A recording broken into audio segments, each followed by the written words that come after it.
Hello, everyone. Welcome to episode 20 of Caster Calls with ZombieGrub. Today, I have an amazing guest. Really excited about this one. It is UberShouts, or I guess I can just call you Uber right now, because it's a bit easier.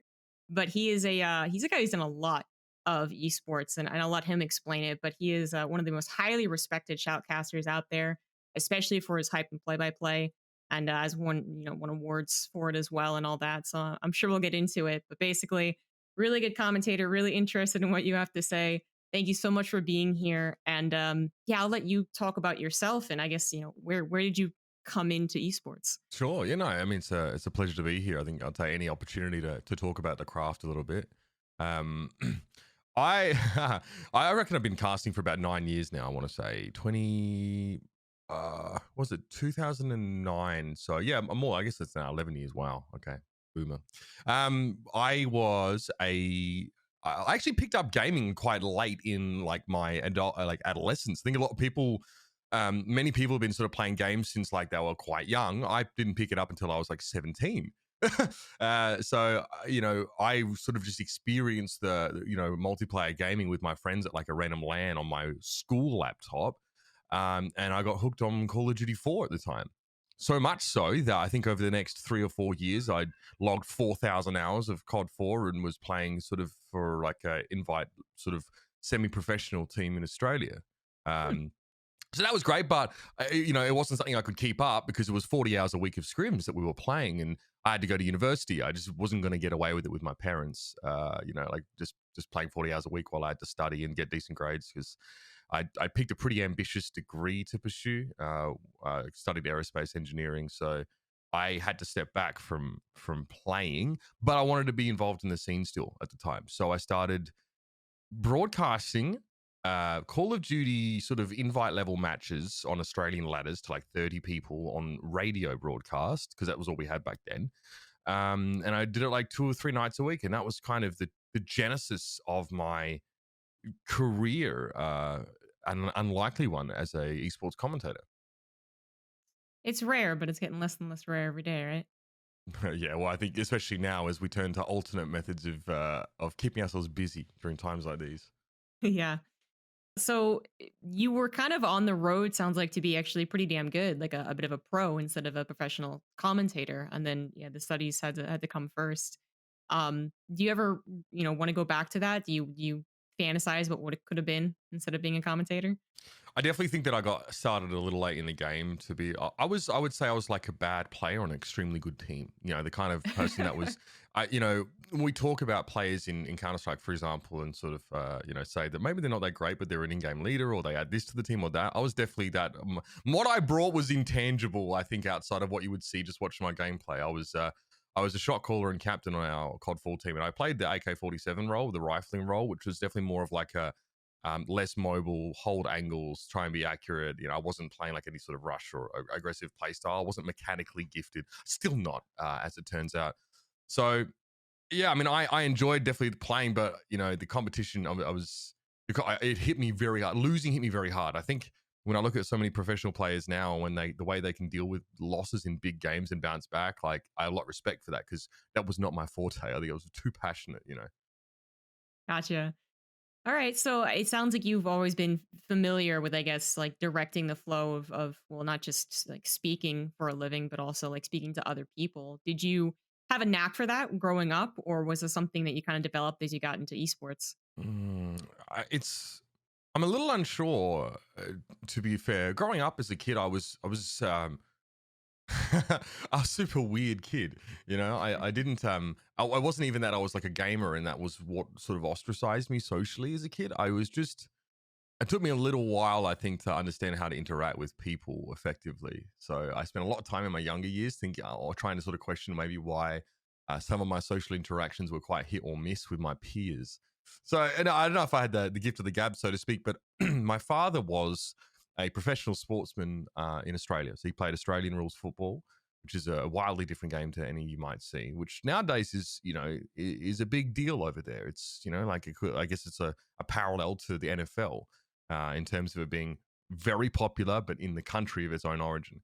So I used to watch a lot of his games, and I was really interested, I think, with a lot of the stats of Australian football teams through the ages. And Dad used to buy me these books that would chronicle, each season or each year, and I'd look him up, like under awards or what games he played in or whatever. And Australia is blessed to have some incredibly effective sports commentators actually over the years, especially in cricket and in Australian rules football. So I really enjoyed watching them.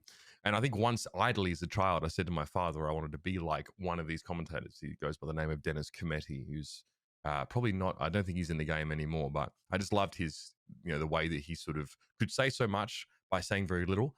And ironically, I turned into a caster that says stuff all while saying a lot of words, but he was definitely still an inspiration for me. Oh, you'd be one of the first I actually talked to that can say I think everyone got inspiration from traditional sports broadcasting. So many other people just kind of stumbled into Mhm. esports, and then maybe they had a bit of a background watching the game, but not so much like being like, oh well, the commentary is really good. Did that affect, like, did you look to them as mentors then when you were getting into the game and trying to improve yourself? Did you look at traditional broadcasting as as the epitome of good broadcasting? Um, no, honestly, because in between that sort of random ideation as a child, talking about wanting to be like a commentator and then becoming one, I don't think I ever thought about it ever again. It was just it's almost like a fragment of some halcyon memory of my childhood that I just I'd sort of forgotten. Um, I had peers in the industry at the time, I think, that I really looked up to. You have to understand, back then we were using, we were using a Winamp plugin called Shoutcaster to actually broadcast our audio to a IP address that then could be accessed and would give someone like a little a browser window of a media player. There wouldn't be any video; it would just be the audio. So at that time, excuse me, um, there were commentators in esports. I think that I probably took many more cues from, but in general, my idea of the landscape of esports was so small, so microscopic, because I had just begun to do it. I didn't really think it was a very popular pursuit at the time, and frankly, it wasn't. So I wasn't really looking that far afield because I didn't even know these things existed. I knew that there was a European Call of Duty scene.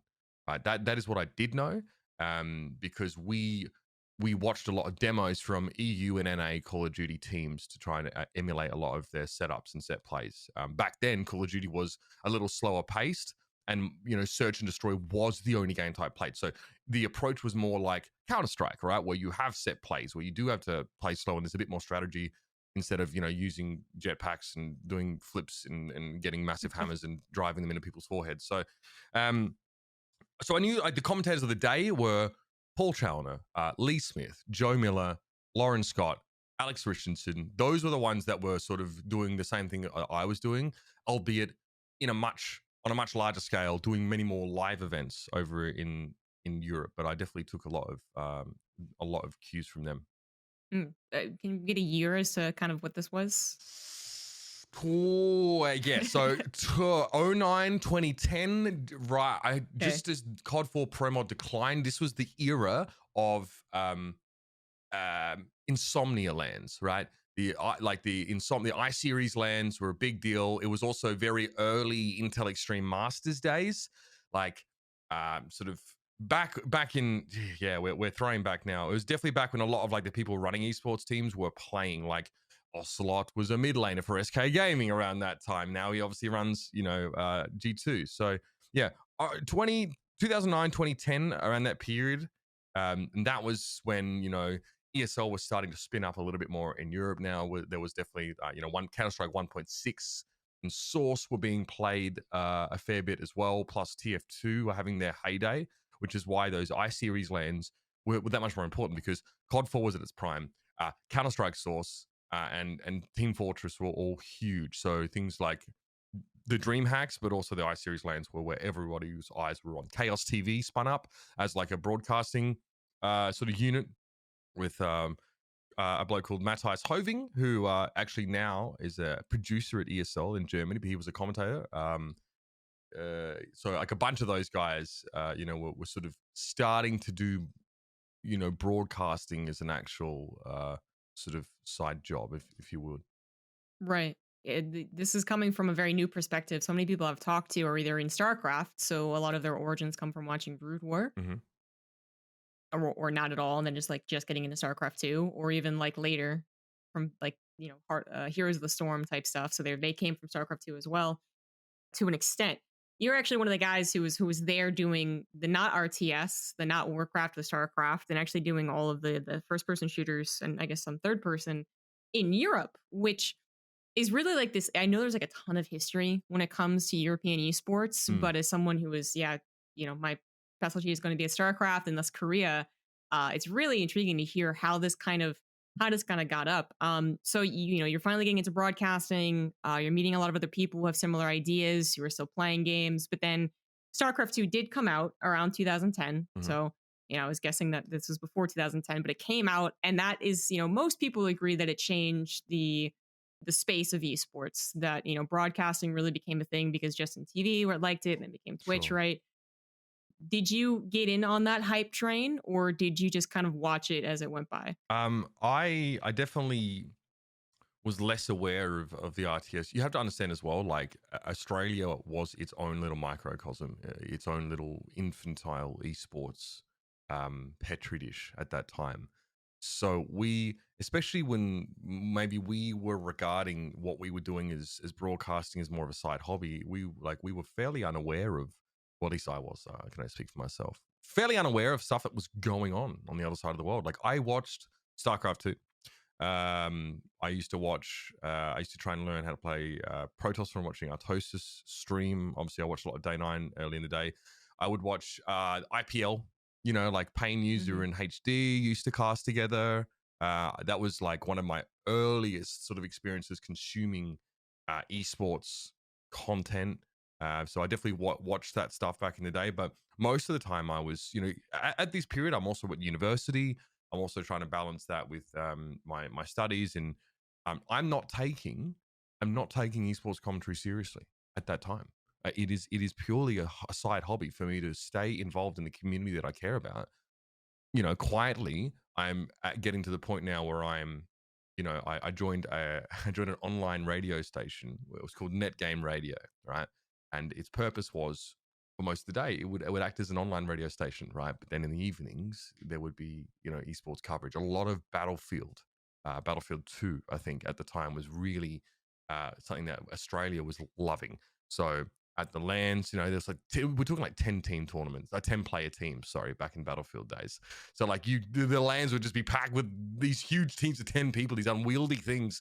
And that and TF2 were really big. So I joined this Net Game radio station, which was a side project of an ex-defense force worker who was now a contractor, and he just had the time, and he wanted to run his radio station. So I came on board there, and I would broadcast a cyber gamer ladder, which is Australia was at the time, it was our online platform for competition, right? I had ladders and leagues, and yeah, we would jump in and cast those, and absolute shit show, absolute Wild West. I don't even want to go back and look at my forum posts now. The fights we used to pick with each other, the fights that we promised to resolve at LAN with all sorts of weaponry. Like we were just like 15 to 19-year-old like idiots, But it wasn't like I was watching StarCraft, but it never really occurred to me that this would be something that I, would go into doing. In fact, I didn't even think of being. I did it because I loved it, right? This is the thing, that it wasn't a means to any end. It was how I like to spend my time. 3 nights a week or more. I think there was one year I did 217 broadcasts in that calendar year for nothing, on radio, often solo, because I liked it. I had no reason at that time to expect that anyone would want to, that society, or our society as it were, would ascribe a value to what I was doing.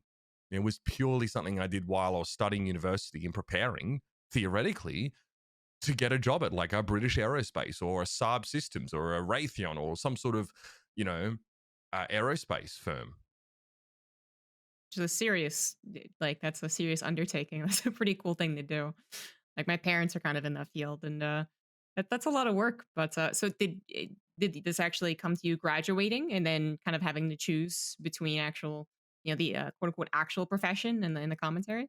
Yeah. I mean, it almost wasn't a choice. I think I graduated fairly strongly, I would say, as like a top scorer at my university. But unfortunately, I learned a couple of harsh truths. First one being that, you know, universities will market these degrees to you, and they will tell you that, you know, there are tons of jobs available, that it makes a ton of sense to, you know, be following this discipline, and that, you know, you're sort of setting yourself up, you're making the right choice. But in Australia has a tendency to offshore a lot of their aircraft maintenance to overseas firms because it's cheaper. So our expansive fleets of aircraft are maintained in Malaysia or Indonesia. So if you want to be an entry level aircraft engineer, you have to leave the country. You can't really, like, there's no pathway there for you if you're an aerospace engineering graduate. I ended up working on for a company called Glenelg Engineering, which is just the name of the area. And their job, what they did was they provided services to oil refineries. I was designing staircases and railings, and when for my project, I designed an unmanned aerial vehicle, a drone that was had a sort of cutting edge airfoil design that meant it could fly far further than any drone for the time on batteries, and could sort of drop sonar beacons and payloads and stuff like that. That was my project. So the reality hit me really quickly, is that the stuff that I was really interested in doing, like, there just wasn't really a way forward in Australia at the time, and governments were cutting down on defense spending as well, because, you know, I mean, it was peacetime era, like there's no conflicts really happening outside of what was happening in East Timor at the time. So, you know, if I wanted to work in defense, you know, I tried to I tried to work for the Air Force. There was a program that would allow me to have my studies covered by the Air Force, and then I would return to them X amount of years that they paid for my study plus one as my return of service obligation. So I would be an officer in the Air Force as an aerospace engineer. I went and did the tests for this, nailed them. I went and did the psych exam, the sort of when they sort of find out who you are, and I completely bombed out. I was such a little turd, mate. I thought, because I thought I was the smartest kid in the room, I thought that, like, it was borderline sociopathic, some of the ideas I had about dealing with people. Like, the thing is that if you're an officer in the defense force, first of all, you're expected to understand how to work with people or to get the best out of people. Secondly, you're expected to know to understand what leadership was. When I was at that age, I thought leadership was just being in charge, being the smartest, and just rattling off orders to people, and being carried around on a gilded palanquin or whatever. I don't know what I was thinking at the time, but I was lacking maturity for my age, I think. Probably, you know, who knows? Obviously, like, I did grow up without sort of a male role model around for a lot of my younger years. Although, you know, like, mum did a great job raising me. I think that when I look back, I wonder if, like, there was a better way to balance my masculinity in such a way that didn't just have me being an absolute jerk. I'm not really sure, but regardless, so that didn't work out. So the Air Force didn't want to work with me, even though my grades were perfect. Like, I remember getting torn to shreds by an army sergeant who was the guy that actually. So I did the test. It's like an IQ test, right? And it prints a sheet out of what you can do, right? And I could do whatever I wanted, right? I wanted to be like an office, I would have been like an aerospace services officer, whatever, which is lining up with what I was studying at uni. So they would pay for uni, and then I'd go work for them for 5 years, and then I'd be free. And I have a pension, all that stuff. Would have been great. And then I went to the psych exam. The psych exam was so nice. Like, he didn't seem bothered by any of my answers. And then I got in the next room. The guy receives the brief from the psych examiner that he'd just taken. And he looks at me and he says, "Get the fuck out."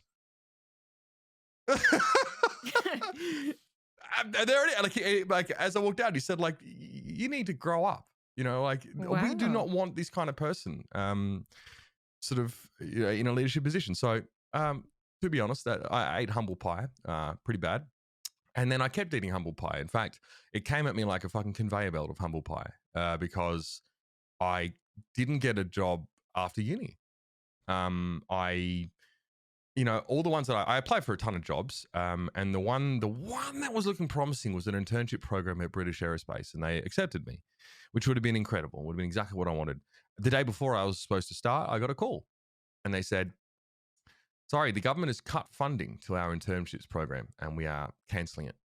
And I'm like, okay, well, I'm 3 months out of university now. During this time, I'd obviously been working part-time jobs. I worked in the liquor industry. So when I was 17, I was a trolley collector. And then when I was 18, I was able to work it's Australia, and drinking age is 18. So I was then able to work in the store.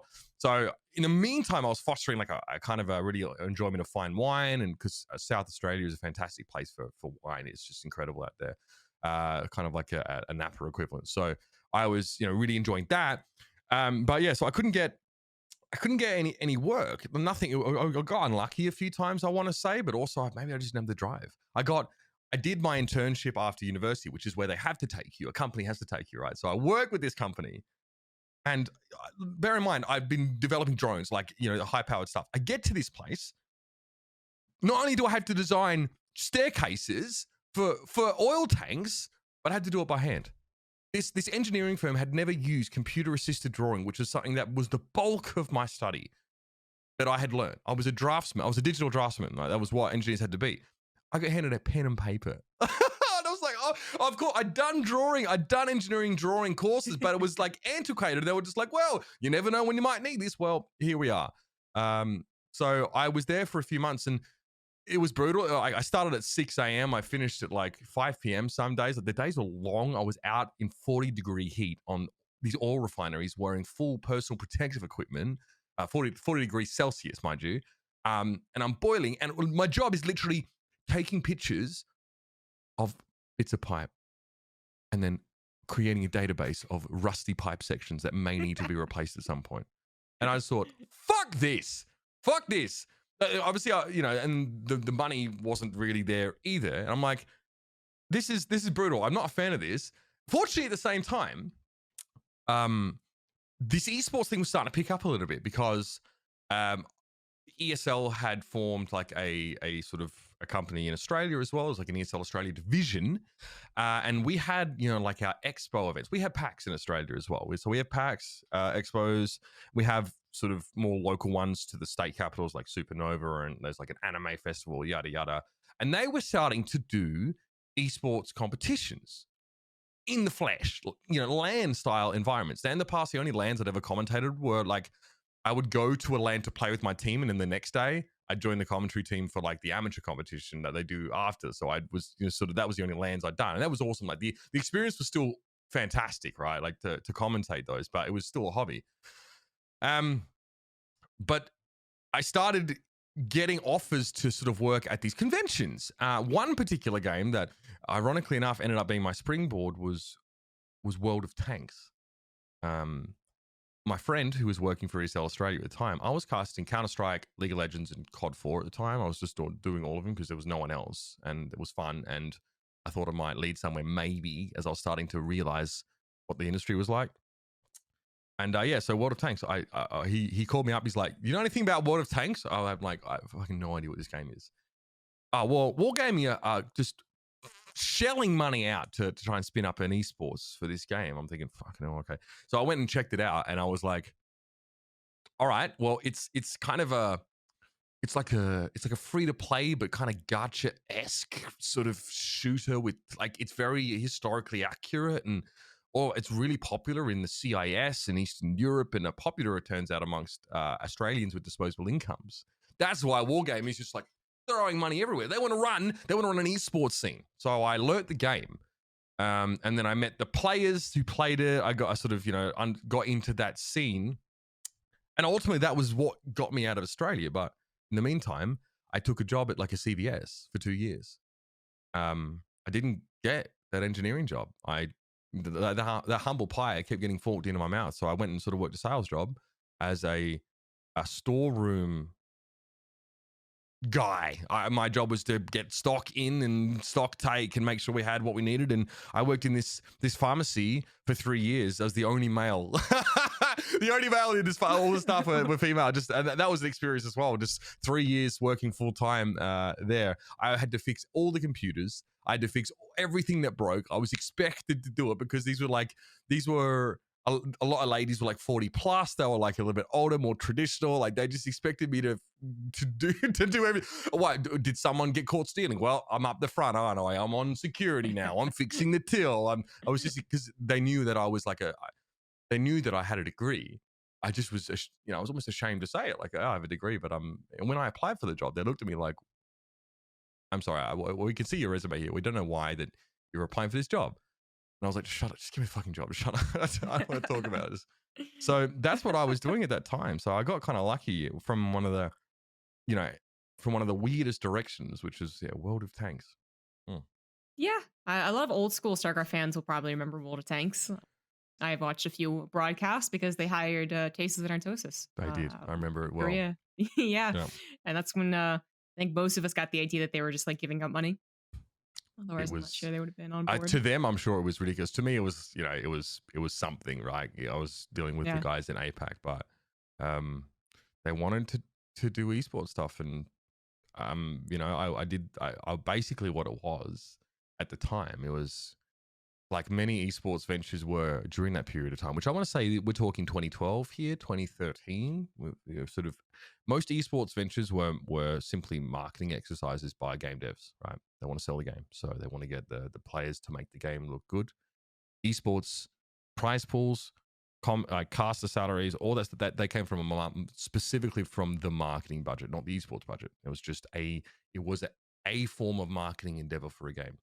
So I would be at like a PAX 3 days straight, 9 hours a day, spruiking the game. Literally standing there like, come down and play some, come play some World of Tanks, get up on the stage, we'll give you some free stuff. Like, and here's a free game code, go and download the game. Like it wasn't really esports, right? But they had there were some pro players there, right? Pro players there to sort of play show matches for people.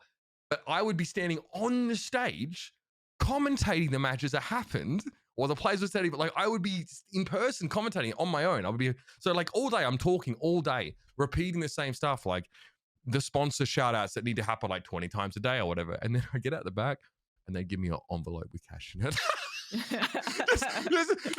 These guys just go fucking envelope with cash. This probably came from a fucking Belarusian back alley deal, and now it's in my hands. But it was the first time I was legitimately getting paid for esports, right?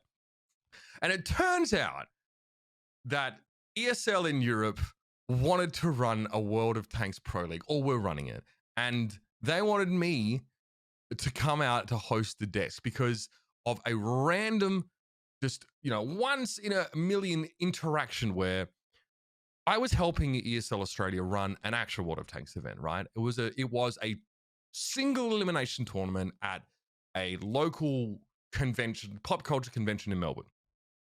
ESL Australia, who at the time I was working for, but it was not like it wasn't like actually ESL. It was like we were trying to find a way to make money. It was me and a bloke called Reagan Coriozo, who had paid for the license fee to be called ESL Australia, and he was trying to find some way to fucking pay that back.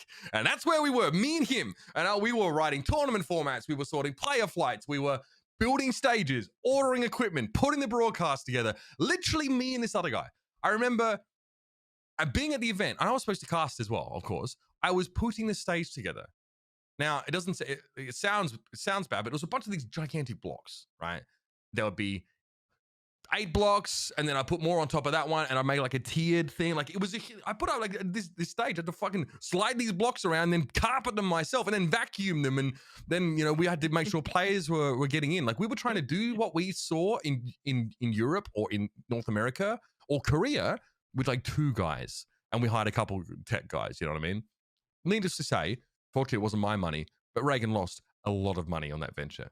Eventually, ESL Australia found new partners in Australia to work with, guys who could actually run a business, and they're doing fine now. So good on them. But that event, we brought over a guy from ESL's Cologne office. He was in charge of running the World of Tanks Pro League in Europe, and wanted to bring him over for consulting. But he was coming over for a holiday. We all knew that, right? But I got on with him really well. He was, about my age, very similar kind of bloke to me. We just met. 5 minutes later, we're calling each other C word, this, you dickhead. Like we just like we got very chummy. And yeah, so we worked that event with him, and he saw the struggles we were going up against in Australia, because he was essentially the eyes of ESL, in Europe, to sort of make sure we weren't just putting putting their name in the dirt, so to speak. But he saw me at one point. We had a long tech delay, and he saw me get out in front of stage and talk to the crowd. There was a bit of a crowd there saying that we had a tech delay. And he's like, I like what you did there when you went out and said we're going to be back in 10 minutes. Like, why don't you, like, we're doing this thing in Cologne, doing the Water Tanks Pro League. Why don't you come host it? I wasn't a fucking host. You know, I was a commentator from my bedroom. And I said, well, what do you mean? He's like, yeah, you come to Cologne, live there, get salaried to host our World of Tanks show. We already have casters for it. It was Lauren Scott at the time. Pansy was casting World of Tanks, and Oliver Maxfield, who now works in Warsaw, still with ESL, in charge of the esports stuff. Don't know what he's up to, but he's one of my best mates. I should check in. But I said, okay, all right. This happened about a year after this event happened, because what happened in between is that they flew me out a couple times to host their season finals. So I did a Gamescom, my first Gamescom. They flew me out there. I did it for 150 euro. I had no idea. They said, we need a host. I kind of cut this out. Right, so there's a bit of a gap between this event that I put together and going to Cologne, I realized. So there's like a 2-year gap, actually, while I'm working at this pharmacy, right? So yeah, my timeline's getting kind of messed up here, but so I'm working in the pharmacy, and then every 3 months I get flown to Europe because I was the host of the World of Tanks Pro League finals. Like, I wouldn't do the league, the season matches, because they didn't need it. They just casted them but they brought me out. So I was first one was Cologne. Then I got flown out to Tychy in Poland, middle of fucking nowhere, by the way, a brewery in Poland in like minus 20-degree snow blizzards. I was there for that. Where one of the teams cheated by looking at like one of the LED screens on the upper level, but whatever. Sofia, Bulgaria was the next one that I got taken out to. Didn't even know that place existed. There you go. And then I think I did another one at Gamescom in Cologne. So like these were every 3 months. I would work full time to get the week off every 3 months to be able to do this. So I didn't really have much downtime. And during that time, I was also casting the Australian World of Tanks League on my evening 2 or 3 times. So still didn't know if it would amount to anything. But so those events were wild. Definitely coming of age for me, seeing the world for the first time. I never left the country. Like the first time I left was to go to Germany for Gamescom and work that event. Best part was for that first event. Yeah. So they hit me up and said, Stephen, the bloke who I got on with in Australia, was like, we need a host. Our host pulled out. You'll be doing the World of Tanks finals, so you've obviously done that before in Australia when we last met. I was like, okay. And he's like, oh yeah, but the day before we need you to host this Smite finals. I'm like, excuse me, Smite? He's like, yeah, Smite. I'm like, no. He's like, well, I mean, you got to host it, right? So just got to host it, interview players. Or fuck it, okay, fine. So I had a few weeks, so I learned Smite, and I went over there. And they couldn't pay me for the event. They said they could put me in a hotel and they could fly me over. That was their budget, right? Because obviously they were flying me from Australia, where I'd say normally that their budget would just involve getting someone from, I don't fucking know, the adjacent country in Europe, But right. They had to fly me from Australia. So, okay, I understand.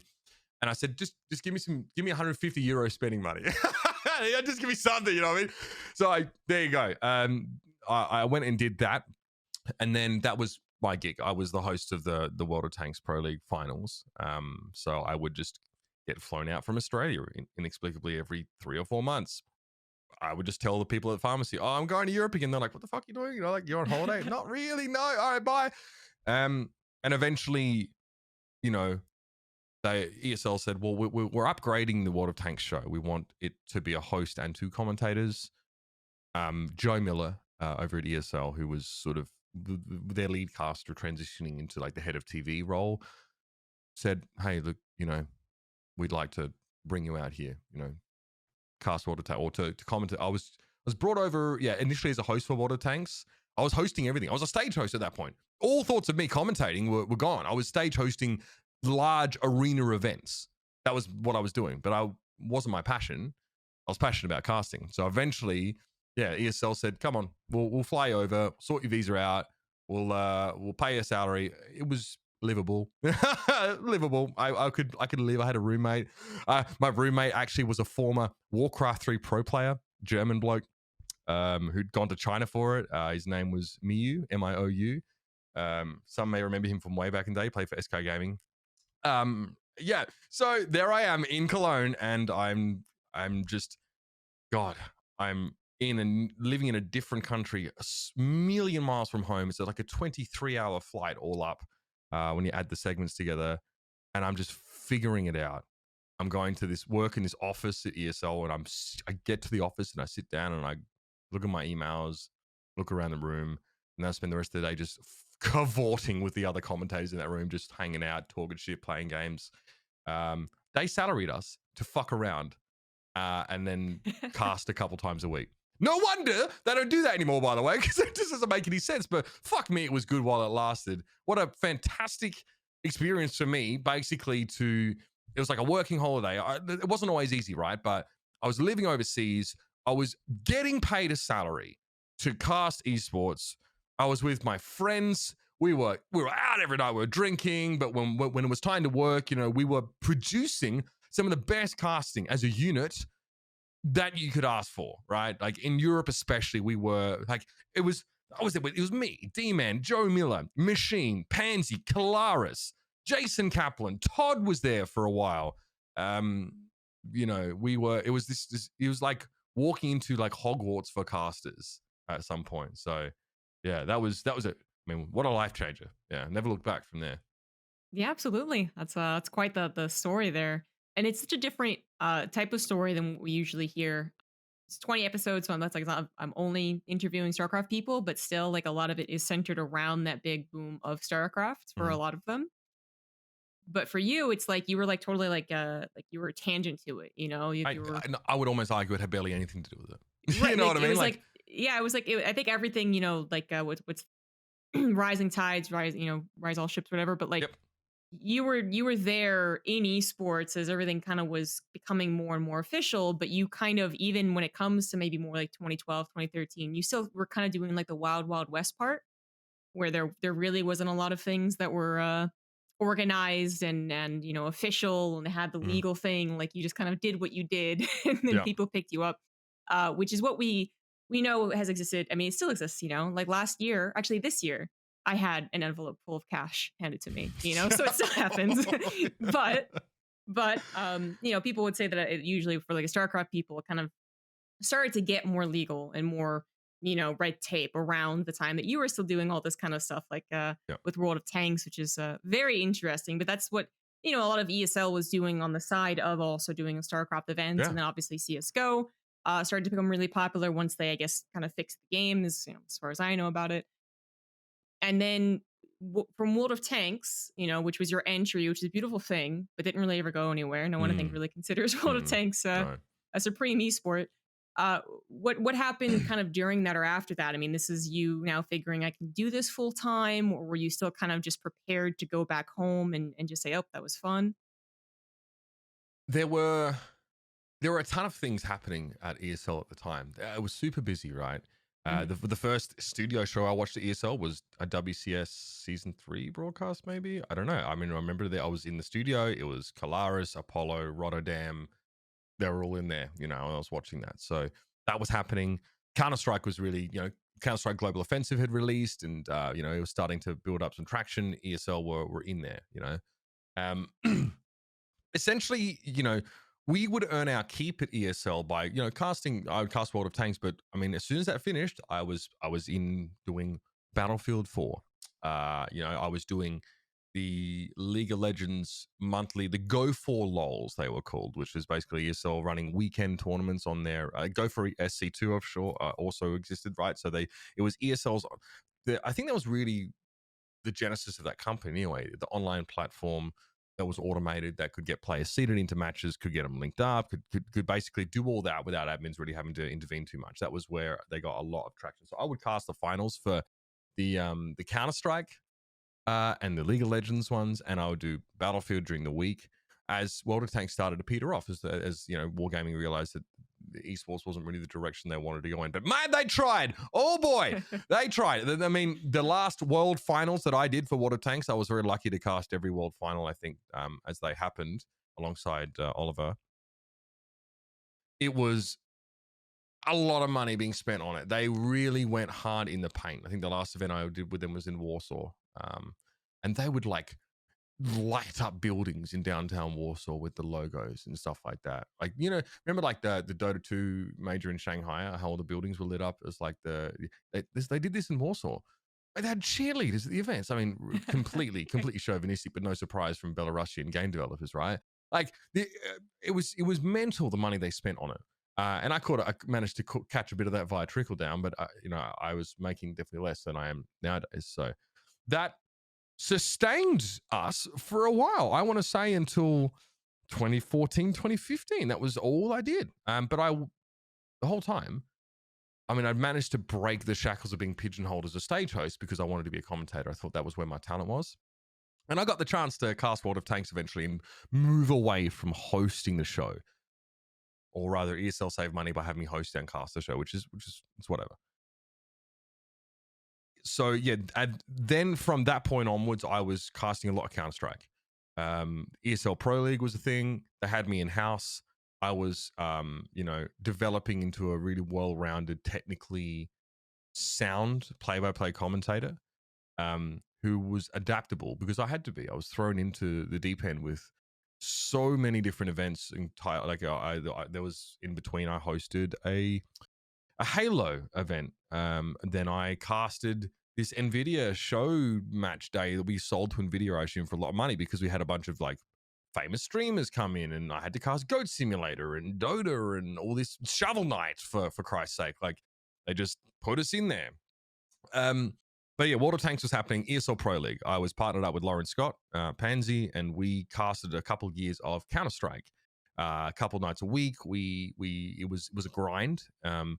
At one point, the broadcast moved from Twitch to fucking Facebook, so that just gutted the entire thing, as it tends to do. But we were in there, you know, they were rotating in. Henry G, Sadicus would come in, Moses, Anders, Semler all rotated through. I got a chance to cast with a lot of those guys. I would often be, and when I wasn't casting, I was on the desk.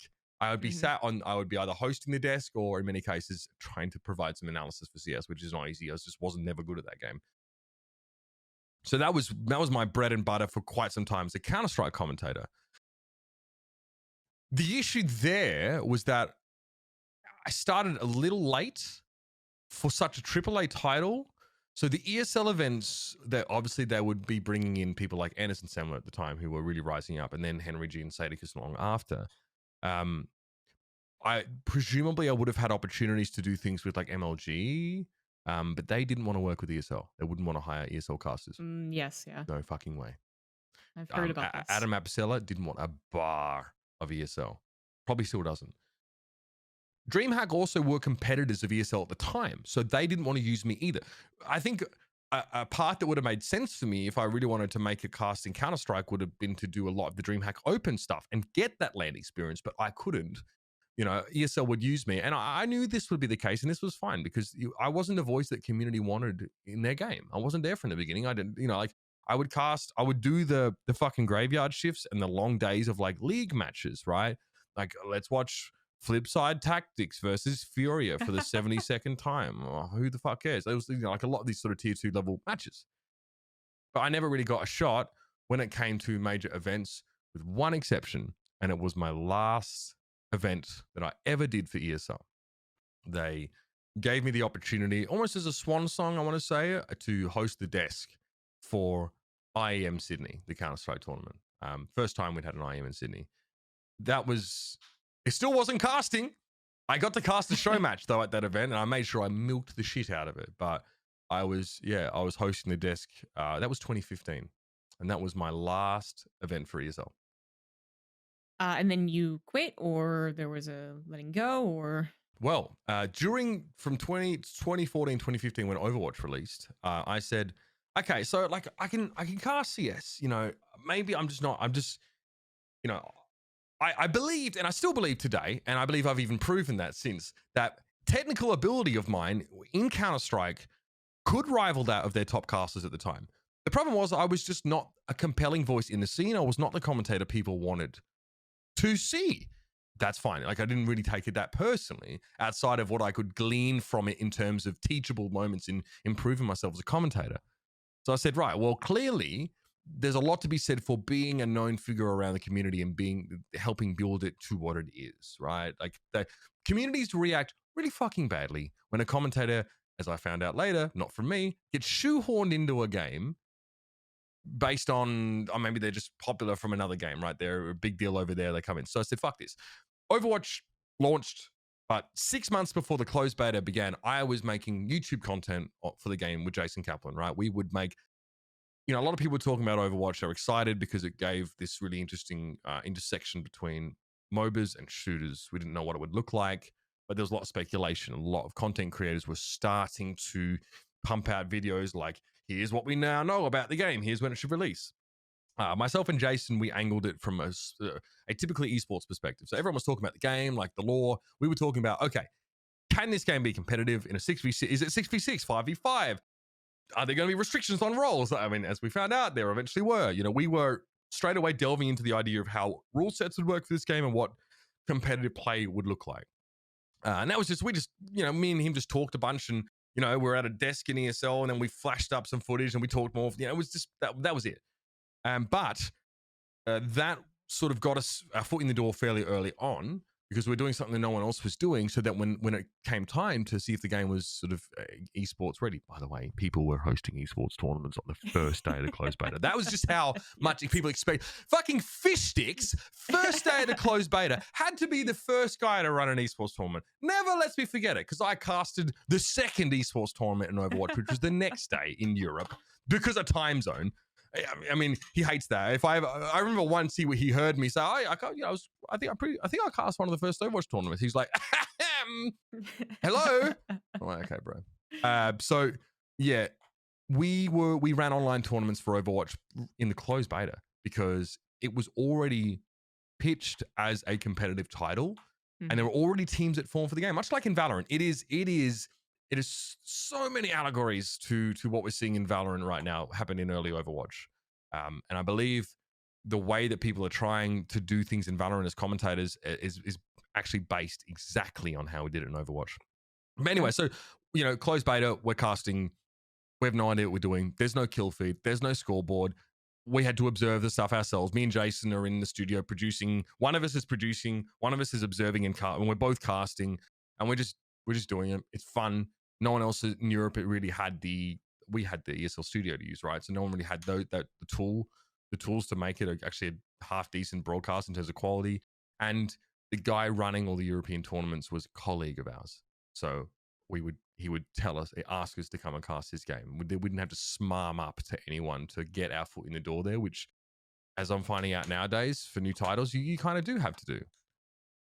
Bit of an underdeveloped part of my persona, networking or being saccharine, but that's the way it is. But yeah, so that was we were doing Overwatch. So at the time, I was doing Overwatch not for ESL, and I was doing Counter-Strike for ESL. So basically, I was still earning my keep, but I was realizing that no one wanted me to fucking cast the CS:GO events. Like the community was pretty vocal, and that's fine, whatever.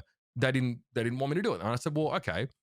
I could probably make it as a Counter-Strike caster if I keep working for a couple of years and just fucking eat shit from these incels online, for a bit longer.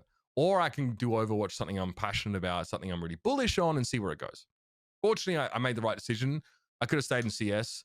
I don't know how long it would have taken for me to really be a sought after voice in that community. Maybe never, who knows? But yeah, so I was working on Overwatch at the time, and yeah, 2015 is when, after doing ESL events for Overwatch, we did the Atlantic Showdown, which was the first showcase of European versus North American teams. I got to commentate that. Eventually, ESL and Blizzard or Overwatch rubbed each other the wrong way a bit. I think there was, I think the phrase "never working with ESL again" might have been thrown around Wow. in the Overwatch perspective. So ESL didn't want to work with Nate Nanza. I think especially Nate Nanza and Carmack didn't really see eye to eye. And maybe Ulrich Schultz as well, but Ulrich's fucking public persona was god awful around that period of time. He had no idea how to make himself not look like a dickhead. But so they just didn't want to do it. ESL all of a sudden weren't doing any events. MLG did this sick Overwatch event, but guess what? Didn't want me or Jason to work it because we fucking work for ESL. And I'm sat there like, okay, working for ESL is actually starting to be a problem now because people don't want to work with me on virtue of working for ESL, even though me and Jason are definitely the foremost caster duo in Europe right now. At least, like, we're not even getting a look for these events.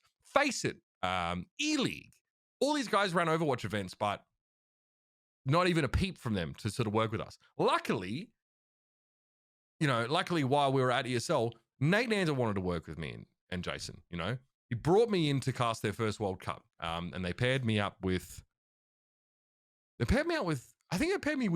D-Man for that event. So I would cast with D-Man, so I had to be a color caster because you best believe he wasn't doing any analysis. That's just not his. D-Man was the voice of so many incredible moments over the course of the years, and you better believe he knew that. He knew that, and he wanted to keep it that way.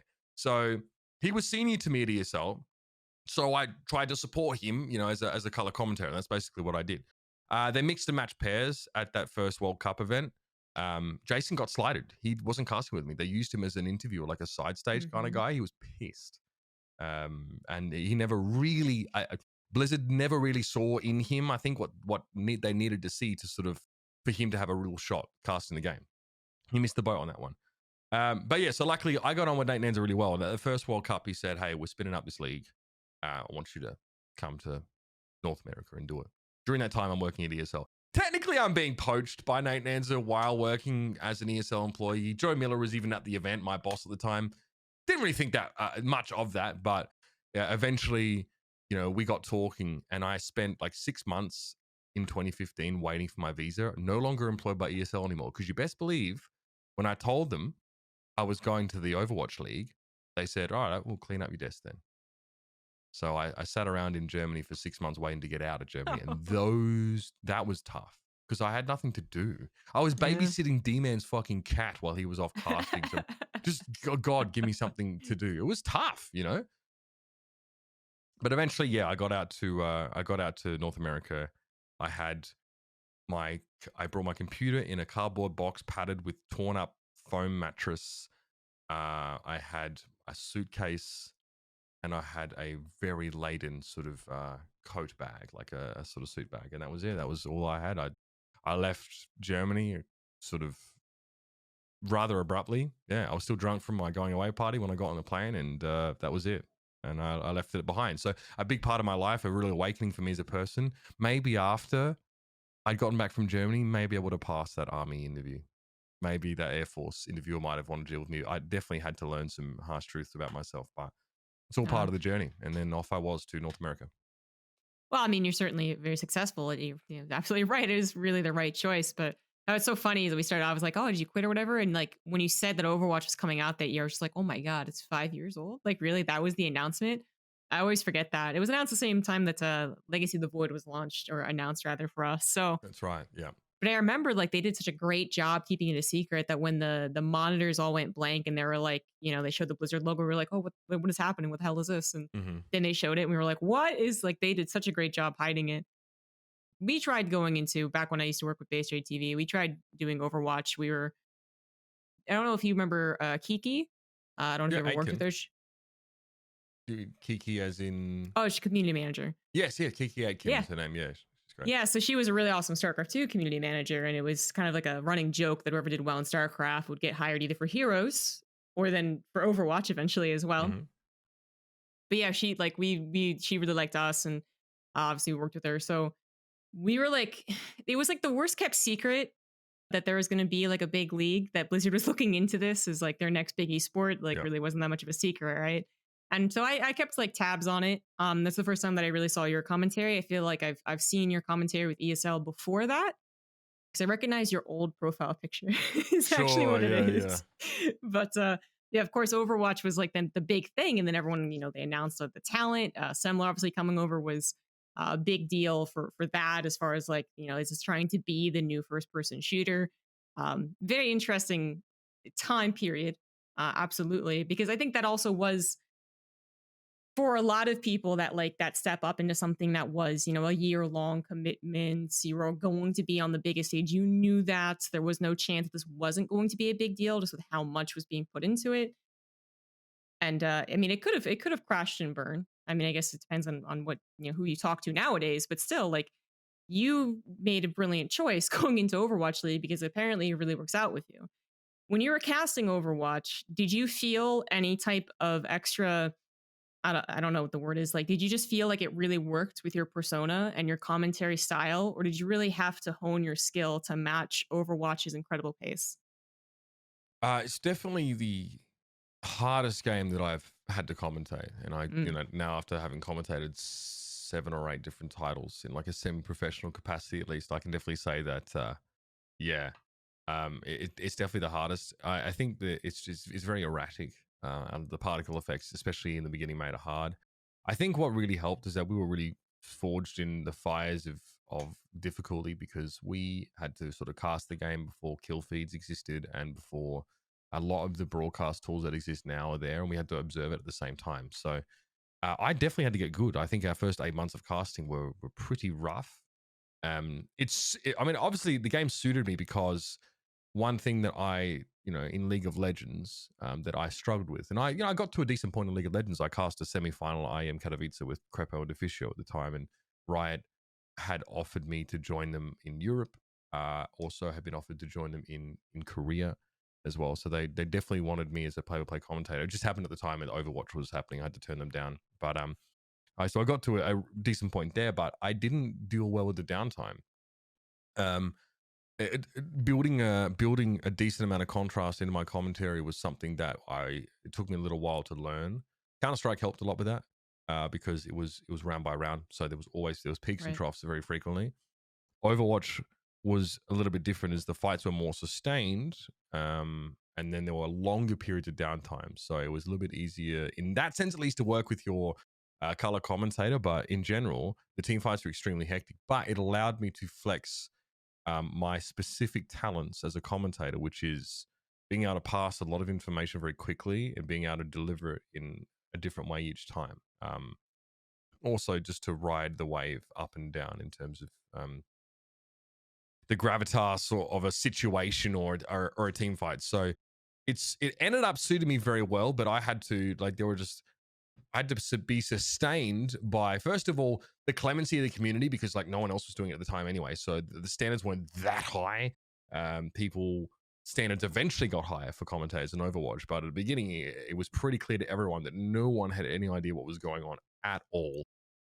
So I was lucky in that sense that I sort of, very quickly, I'd say quicker than any of the other Overwatch commentators, developed a flair for the game and like a bit more of a intrinsic understanding of the flow of the game. It wasn't too bad once I had a grip on it. Now, when they approached you for working with the Overwatch League, did they tell you who you were going to be working with, or was it a pick and choose situation? Well, I know that the league had been looking at Matt Morello for a while. Just he was used by MLG. Obviously, he was working at MLG at the time. He was a previous Call of Duty competitor, then coach, then Call of Duty caster. So he was casting Call of Duty at the time, and obviously given sort of Blizzard's proximity to Activision, he was pretty connected to them.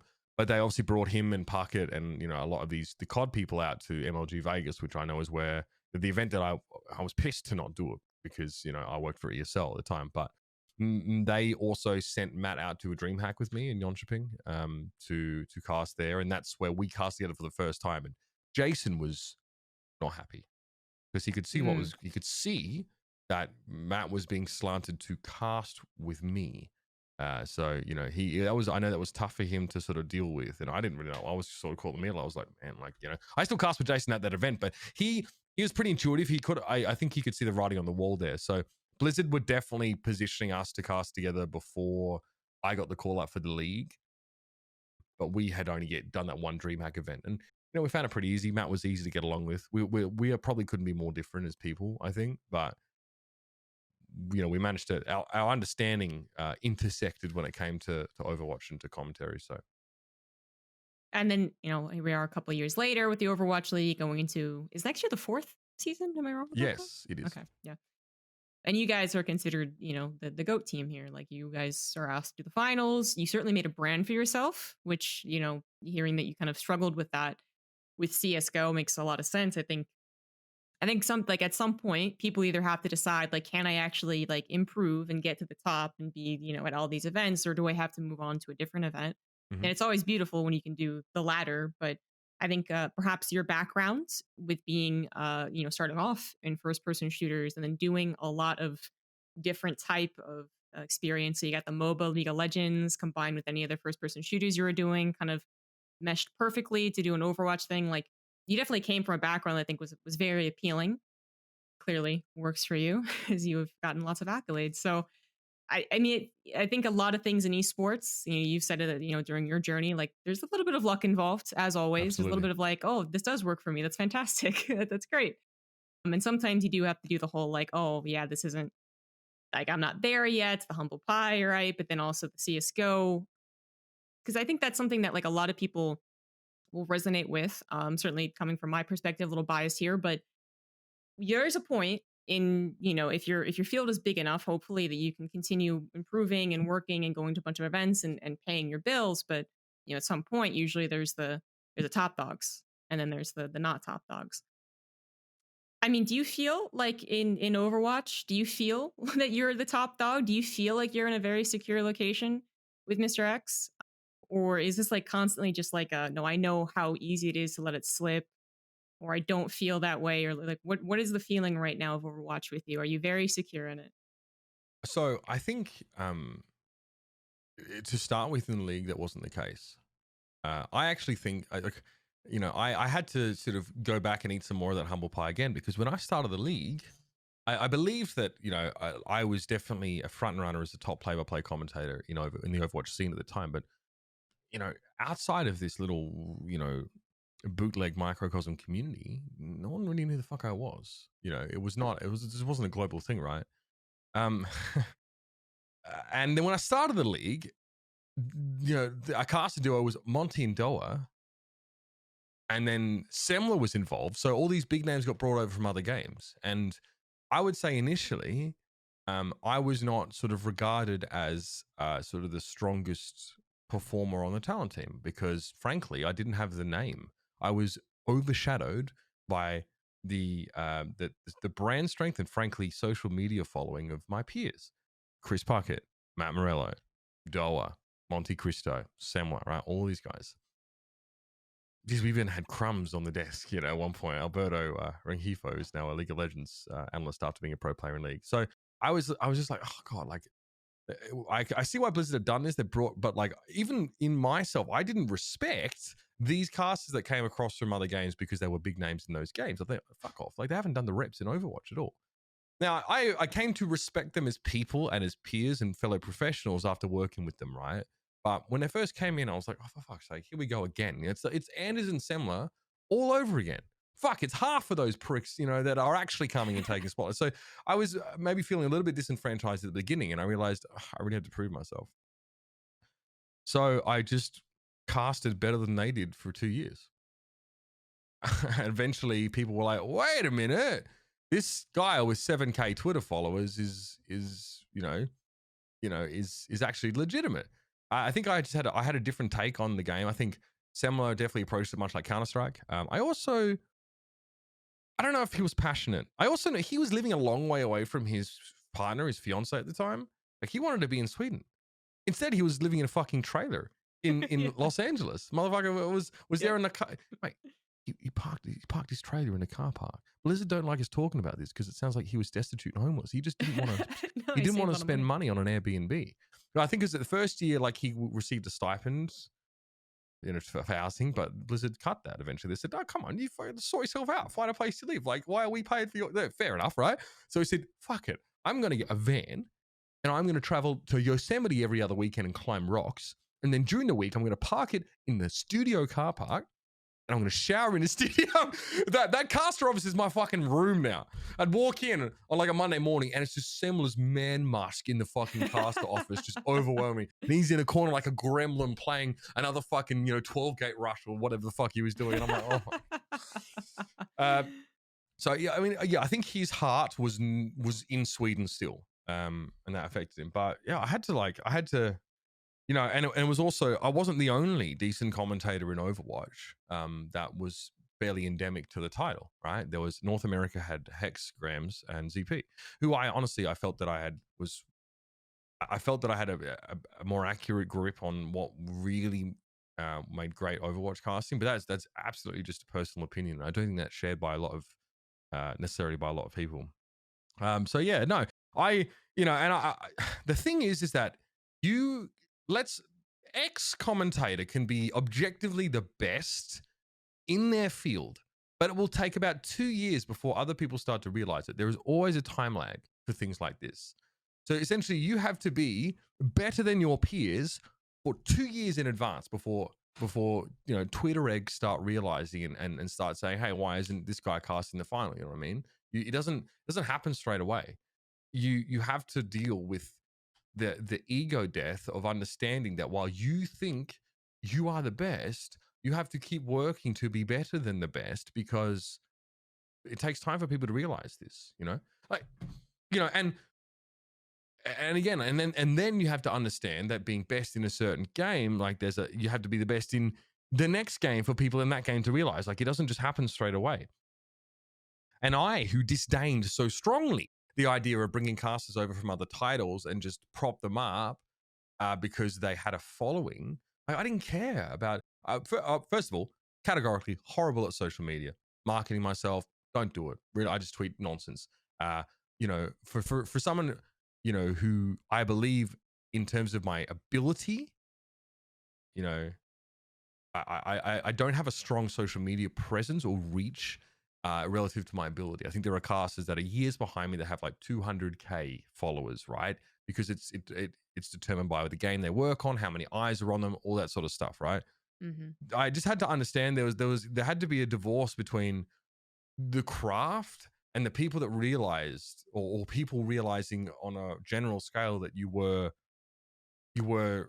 really good, because they're the people that clamor to have you on grand finals and stuff like that. Like, people pretend that like game developers don't care about Twitter followers. Well, they do, because as gaming switches much towards more of like a lifestyle thing, and general gaming becomes so much more popular, and Fortnite is just, using influencers for every facet of their esports, their marketing, everything. Like, you have to basically be an influencer. And what are you supposed to do if your passion is about casting and not about, buttering people up or fucking relentlessly marketing yourself as a commodity? If you don't like doing that shit, well, I got bad news for you. You can be as good as you want, but if the millions of Timmys out there don't agree with you, then you're gonna sit where you're sat and keep doing what you've been doing.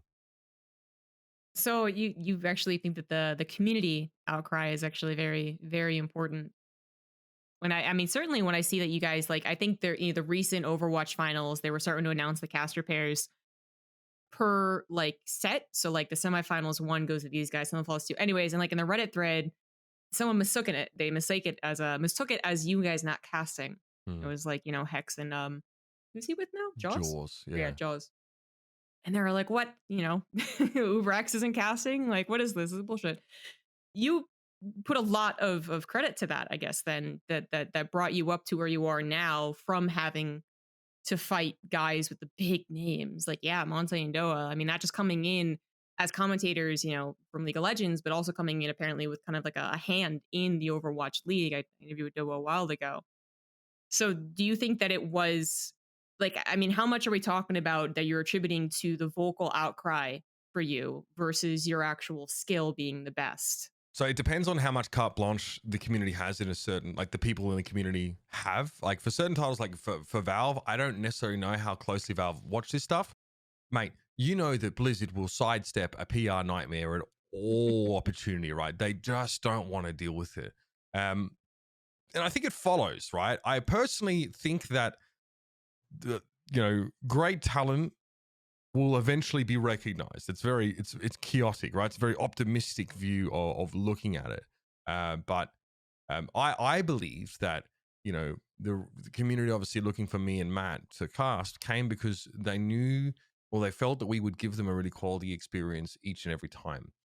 And I think that it definitely, I can tell you, it definitely wasn't a result of us marketing ourselves, you know, in a viral sense. You know, I think that's something that, for example, Sideshow is very good at doing. Is his personal brand is, it resonates with, especially with Gen Z or the current generation, because for millennials, a big part of our generation was the projection of lifestyle, right? Instagram, you know, was born in the millennial era and stuff like that. You know, we would post, you know, very glammed up sort of ideas of our lives, right? You know, photos at the gym, at the beach, all this sort of stuff.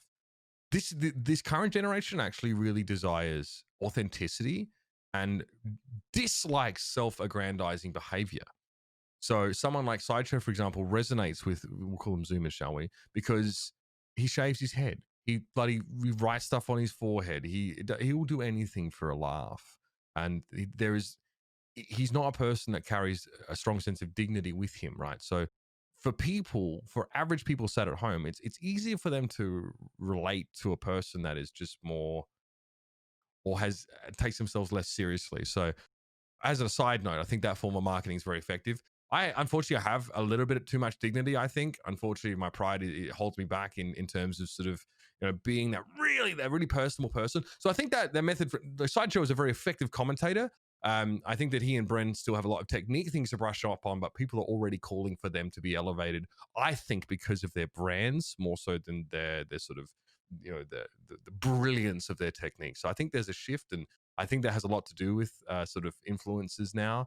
And I think that, you know, in a sense, I worry. I wonder if there's a place for a curmudgeonly, you know, technique obsessed, dignified, or you know, over dignified person like me in the future. Who knows? But I think that communities are going to grow. Their abilities for projecting their perspective out into the void are also going to increase, and I think that they're going to get louder and louder. So, you know, I don't know. As I look now to, you know, potentially other titles that I might consider casting in the future, I think a lot about, you know, my brand. And, you know, it's as tiresome it is to have to sort of focus not only on being the best, but also making people think you're the best, because those two things turn out to be extremely different.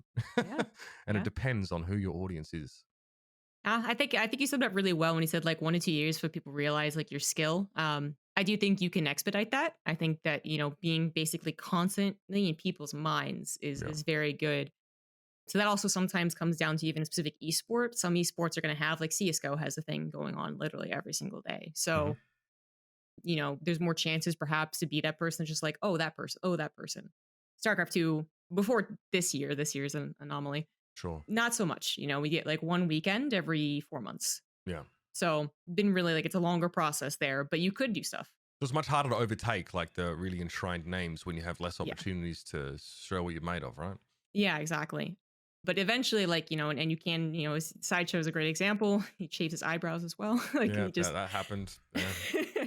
he does a lot of things that just like, they really does resonate with people. You're quite right. And I see them, as you were saying, being pushed upwards as well. But, you know, let's talk about some of the technical stuff, because that's, you know, it's kind of what I brought you on for. I think that you are one of the few people who actually thinks very hard on the technical aspect of commentary, when I think for, you know, in general, you know, and this goes to what you were just saying, like, yeah, there's a difference of actual good commentary and the perception of good commentary. And both go hand in hand to a degree.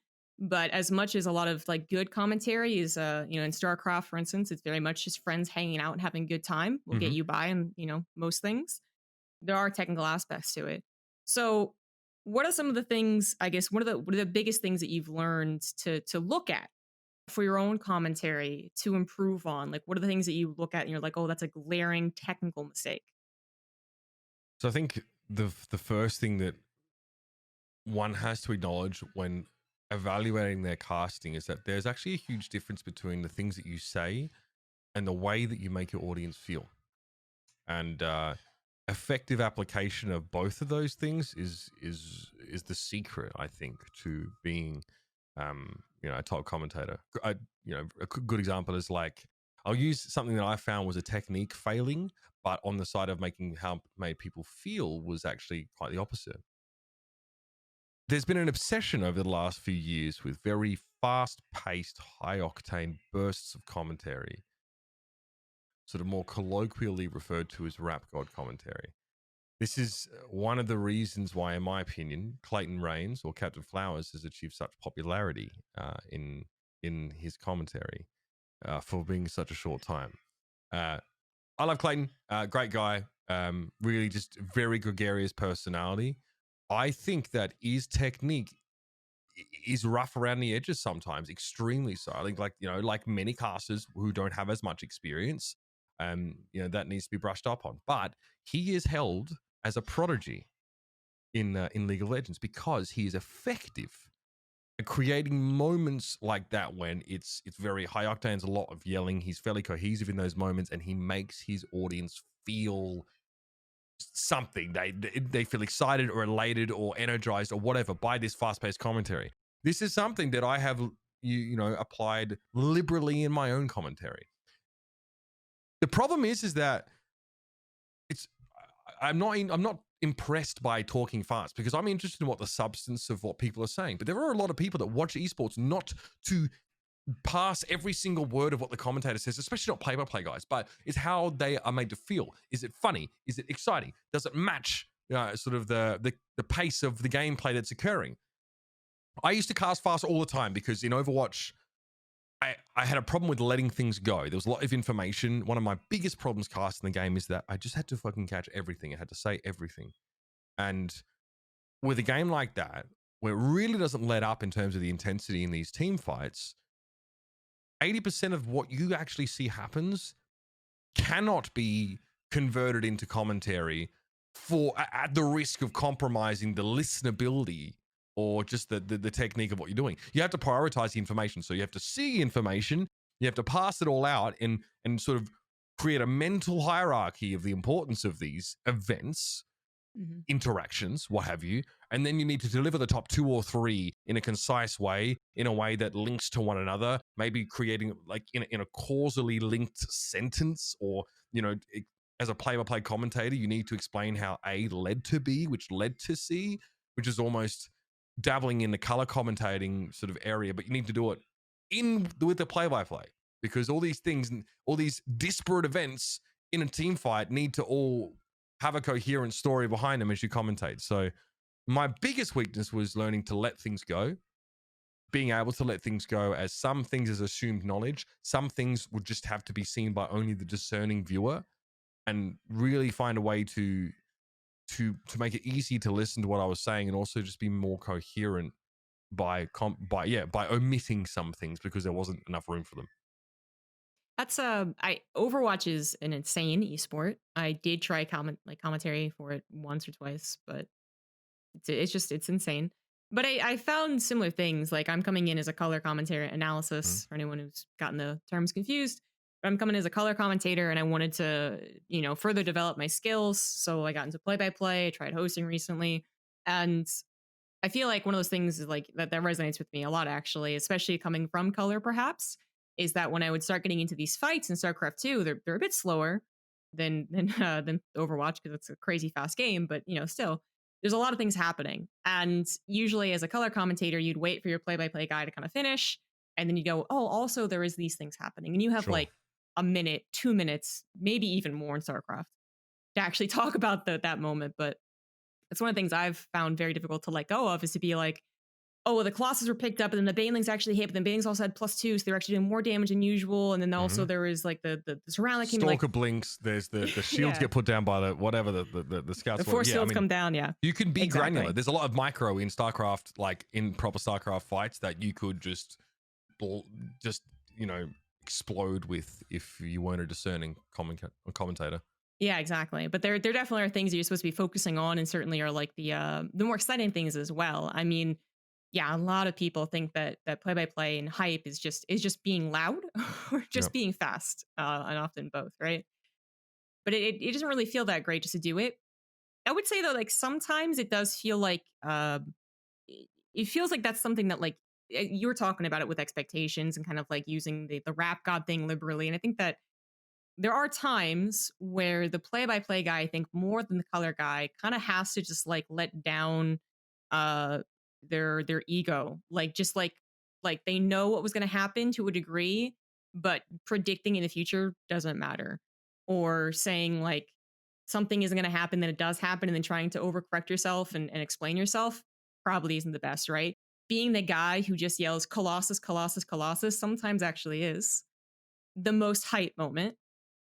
I think actually a lot of hype moments and even traditional broadcasting, but certainly esports broadcasting comes down to like the very authentic moments, the moments where you're just like, what the hell was that? Like, I don't understand what was happening. Yeah. I just saw exciting things happen. But letting go of that ego, I think is actually very difficult. And that transition, especially for like me, from home to color to play by play, like for you, kind of being more known as a play by play for most of your career, do you ever get frustrated with being pinned in that, having to just say like, I guess I'm not color, I guess I'm not analysis, and people saying, well, he doesn't know the game that much. Does that ever frustrate you? Do you wish you could show that you do know the game, or do you really just have to kind of let these things go?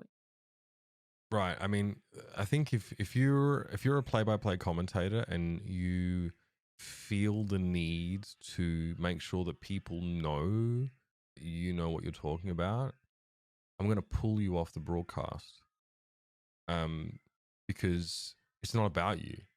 Mhm. It's never about you. Like you're missing the point. I actually purposely make myself look dumb sometimes because it's actually an opportunity to set my color commentator up for a home run. Mhm. Maybe I do know about an interaction, but why instead? Why not just say, Matt, what just happened there? Why is it that the Reinhardt was able to survive for so long? Obviously, maybe I know why, but it's not my job to know that. It's not my job to make myself look smart. I see it Mhm. happen all the time. Like these commentators that only care about making themselves look smart, and they're shit. The commentary is just shit. I can see straight through it. I can see that they think that being a commentator is about being the one in the spotlight and being famous and stuff. And I'm never gonna want to work with them. I've had events. I've had events where I've had to work with commentators like that, and I've had to sit down with them. And I said, listen, I know you don't know me very well, but I need to make something really clear to you about, how I approach commentary and how I think that, and how I find, you in this regard. I've had to have some very frank discussions with commentators about it before. Because if I am ever in a position where I can make a hiring decision, those will be not considered, it just won't happen. So if you want to be like that, go and be like an analyst on a desk, maybe where you are actually, your position is one where your expertise is supposed to be sought out, or go and be a pundit on Twitter. Get out my commentary booth, because the moment you start making it about you, you start compromising the experience for the viewer, but also for the player as well, because it's about them actually. And you're just a storyteller. You're not even telling your own story. And if you try and tell your story, I'm gonna boot you out. Well, then, how about this? Like, what would you say to play-by-play commentators who? Because I mean, this could be a StarCraft specific thing, but I don't think it is. Like, I think Mhm. every esport has the maybe the vocal minority, maybe not, but anyways, like they want someone who knows the game, right? What would you say to play-by-play commentators who their most common feedback is that they don't play the game? Do you see that usually as the Twitch chat or whoever it is having just they know something's wrong but they can't explain it, or is it actually like, is there a point where you have to know a certain amount about the game? So for a play-by-play commentator specifically, I'd like them to at least be able to relate to the position of the player in a certain moment, right? The fact of the matter is, it's pretty unrealistic. Like, I've seen so many would-be commentators waste their time getting to a high rank in the game and then not working on their technique at all, and thinking that people will just like lay down palm fronds for them to walk across because they were highly ranked. I would like people to have a intuitive feel for the game if they're a play-by-play commentator, because when I see something happen, I want to be able to speak to how it must feel for that person right now, right? I don't want to speak to necessarily the level of APM that's required to produce this performance, or the specific thought process, the flowchart that's going on. But I want to be able to express how it feels to get 6-man shattered, or to hit a gigantic graviton surge, or to get 3 headshots in a row, because the gravity of that situation needs to be conveyed. Is what this player doing a good thing? Is it extraordinary? Is it exceptional? Now, you as a commentator need to know, maybe I have an idea of how hard that is to pull off and how frequently it happens, right? Because that is how you are going to set the tone of the broadcast to accompany said moment. So I don't really, I think it's a case by case thing. It's kind of nuanced, but I was a good commentator in Counter-Strike and a good one in League of Legends, enough that they wanted to hire me. I was fucking bronze in League. I was silver elite. I think I got to DMG LE in Counter-Strike, which, as far as the community is concerned, is dog shit. I am platinum currently in Overwatch, and sinking fast. People are getting better at the game. So for a play-by-play commentator specifically, the less you make it about you, the less people are going to really care about how good you are. You know what I mean? The more you make it about trying to set up your coworkers for success, then the more the spotlight in terms of expertise gets put on them, and then you're not expected to provide that, right? Matt and I are the same skill level at Overwatch. I would argue, we have the same rank, all that sort of stuff. But he is held as an expert where I may not be. I can deal with that.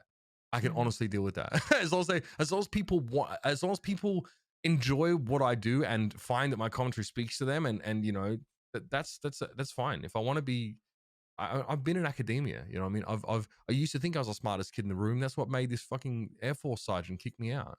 That's not a productive mindset to have. And video games aren't about trying to curate some sort of sense of intellectual superiority. You're actually, the opposite is true. The more accessible you are, the more genuine you are, the more that your work is going to resonate with people. That's a very good point. Yeah, it's a nice summary of things. Like, when I think there's been an experience before, for a couple of people that I've talked to, where it kind of feels like, actually, that I'll start with this. What do you think makes a good play-by-play? Like, when you look back on your casts, what makes you think that you did a very good job that day and you can feel proud of yourself? And what makes you think that you actually need to work on something that day? So first of all, I'm not making any glaring mistakes. So I'm making sure that if I'm using ability names, they're correct. They're not being truncated. I'm making sure that I can be understood. So my phrasing is clear, as is my diction. That's the baseline, right? If I can't do that stuff, then I don't care about the bells and whistles. From there, I really hope that I can actually match the game's sort of atmosphere as much as I possibly can, and in moments where it's required, elevate it. But I'm looking for contrast as well, because I want to make sure that I can have enough self-awareness then to bring things back, scale things back, set up my co-commentator for success, and create a contrast in between the loud and the soft, the fast and the slow, the energetic and the, I guess, more relaxed styles of calling. You say you set up your co-commentator. Yeah. Do you ever feel like the commentator, your color commentator, does the same to you in a way that you would do it to him, right? There's leaving room for a play-by-play, which is kind of like the bare minimum here, but is there ever a feeling that the color commentator is supposed to set you up? Yeah, there are many opportunities to do that. I think for a color commentator to set up a play-by-play commentator, it's to understand where the play-by-play really thrives. It's to understand, as a color commentator, is to understand how to frame your analysis effectively, that you can wrap it up succinctly, without running into like a team fight or forcing play-by-play commentator to potentially cut you off, which obviously is a cardinal sin, in my opinion. There's a lot of setting up. Matt supports me a hell of a lot, and what I know is a good color commentator was to listen to the play-by-play commentator for the things that they get the most excited about in the fight. And even if, let's just say, I get excited about a graviton surge, that is maybe not that important. And it was the pulse bomb or the Lucio boop, that created this big self-destruct. What a color commentator will do effectively is not make me look dumb for getting excited about that, right? But Hmm. they will effectively tie the real reason the fight was won to that thing I got excited about, right? So they provide continuity, and another way they support you is when you get excited, they come up to meet you, right? Like you will bring it down, but they don't just drop off a cliff. And like you don't want a deadpan color commentator when you're excited, even if they've seen it all, right? Even if it's Joanne Merlot, Letod, the guy who's just been in every tournament and he's just a sick grinder, right? And if I'm getting excited about some sort of DT rush that is just cheesy as hell, I expect Letod to rise to that a little bit, right? Even if he is a pro player, to get a little, even if he himself is not titillated by this passage in play, he will sort of at least make sure there's a continuity between our energy levels in Right. order so it's not a jarring experience for the audience. There's a very big difference between like, oh my god, and that happened, and that happened, and then we're done, and then the guy's just like, yep, Hmm. you know, Don't do that's that. That's happened. that ain't it. That ain't. So you have to humor your co-color, your play-by-play caster as well. You also need to, if they say something that's just frankly incorrect, you need to correct them generally, so there isn't a misconception that is manifested, but you do it in such a way as that they don't seem dumb. Because like so many commentators, sometimes I would say a good proportion of commentators just sometimes don't listen to each other. They actually just wait for their turn to talk. And that is really obvious when it happens. And I do it to Matt sometimes. I didn't know what he said. And then I say something and it literally repeats what he has just said, basically. And he looks at me like, you fucking dickhead. So, like, this happens when we get tired as well. But actually listening to the substance of what your co-commentator is saying is so important. I do it because I really like to use points my color commentator makes and then, like, refer back to them as, like, a form of, it's not callback humor, right? But it's the same idea. It's then, like, I keep sort of unearthing that same concept as it appears here and here and here, and actually allows us to illustrate the implications of like an event that happens early in the game, right? Let's say like, I don't know, player loses like some SCVs early on, right? How does that deficit in sort of workers manifest 10 minutes in the future when both of these players are moving to the mid game or whatever, right? Like what I try and do as a play commentator is to reflag those things, right?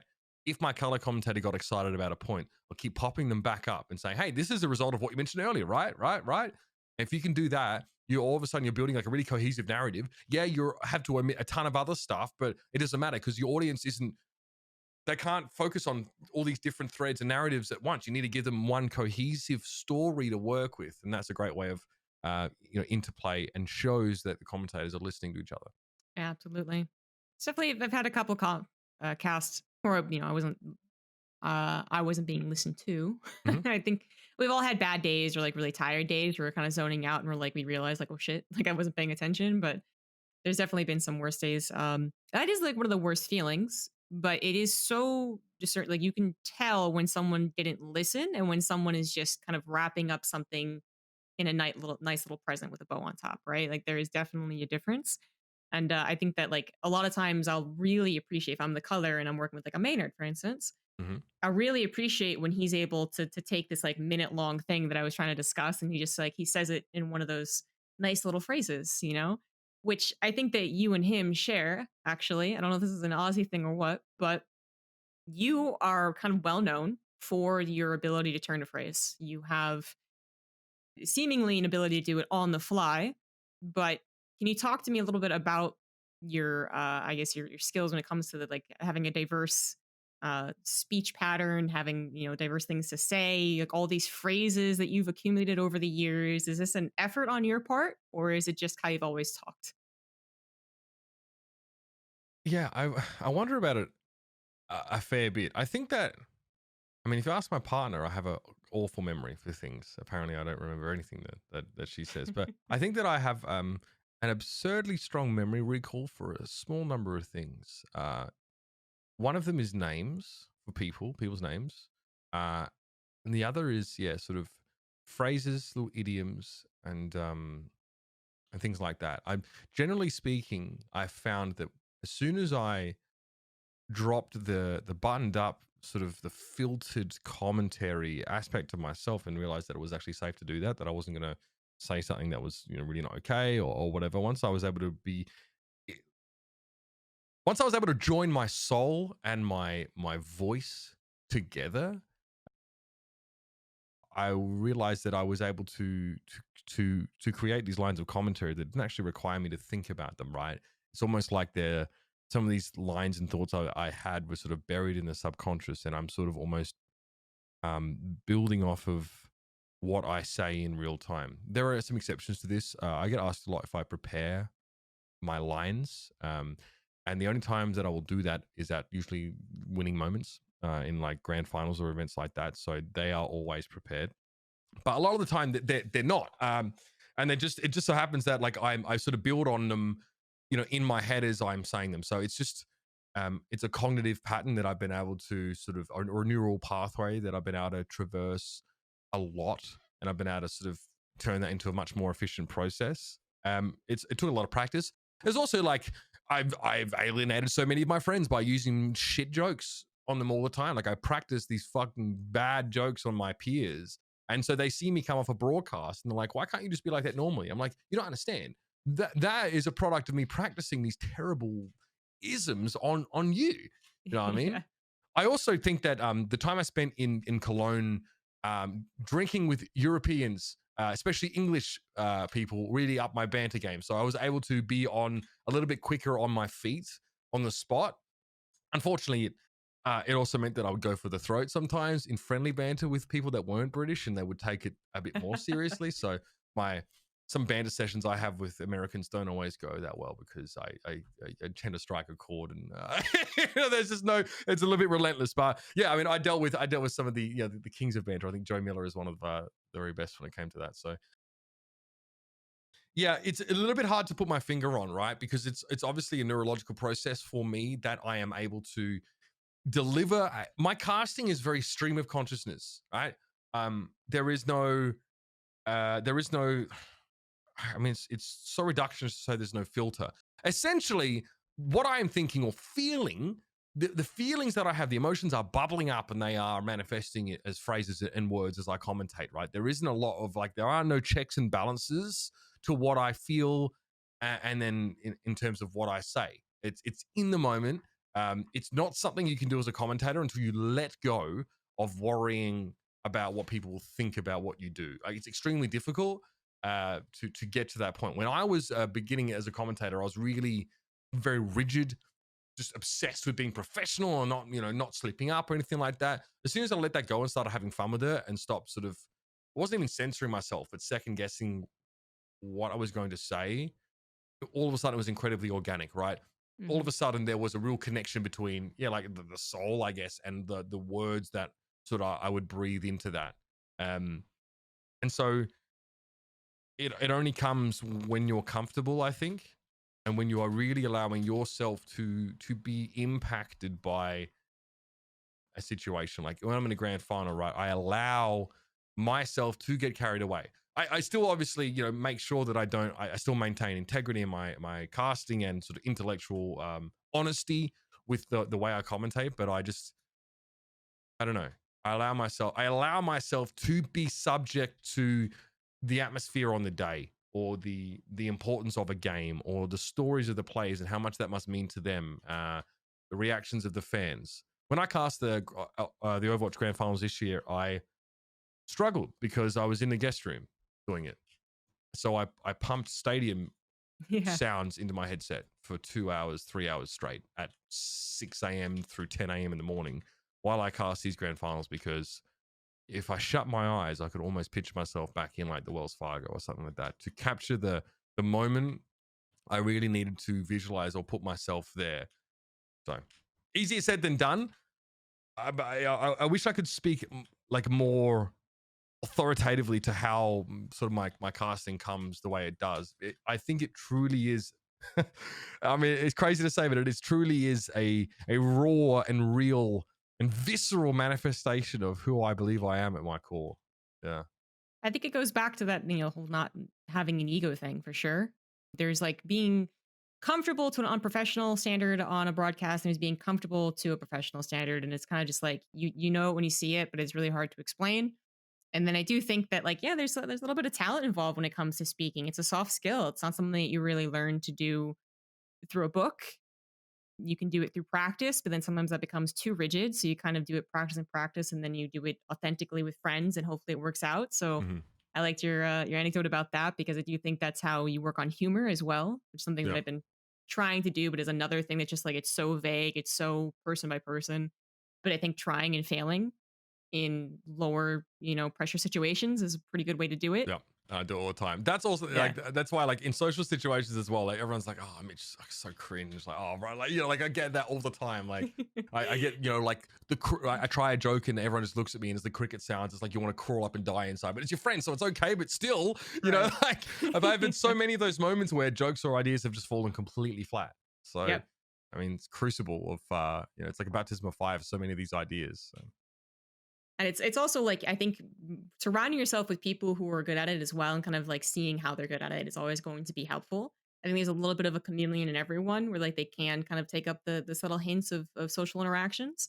Mhm. And the more that you're able to identify like what made that fun, or what's good, the more you can put into your own commentary. But it's a very, like, yeah, it's a very soft skill. It's not going to happen overnight. For some people it happens faster, intuitively, and other people it's not going to happen until you're like 70, but that's eventually it will happen. I know we're getting a little long here. I have so many technical questions that I don't want to keep you forever. So my last question here for me the interviewer, I guess. Gosh, what do you think? What do you, when you look at play by play commentators who are just getting into commentary, but even more so like the commentators who are trying to move more into play by play? They've got some experience behind them on different sets, but as far as play by play, like what do you look at them, and what do you see as some of the more common faults, and how are they supposed to work on it to be identified as a good play by play? So one of the first ones I think is really obvious is when a play-by-play commentator,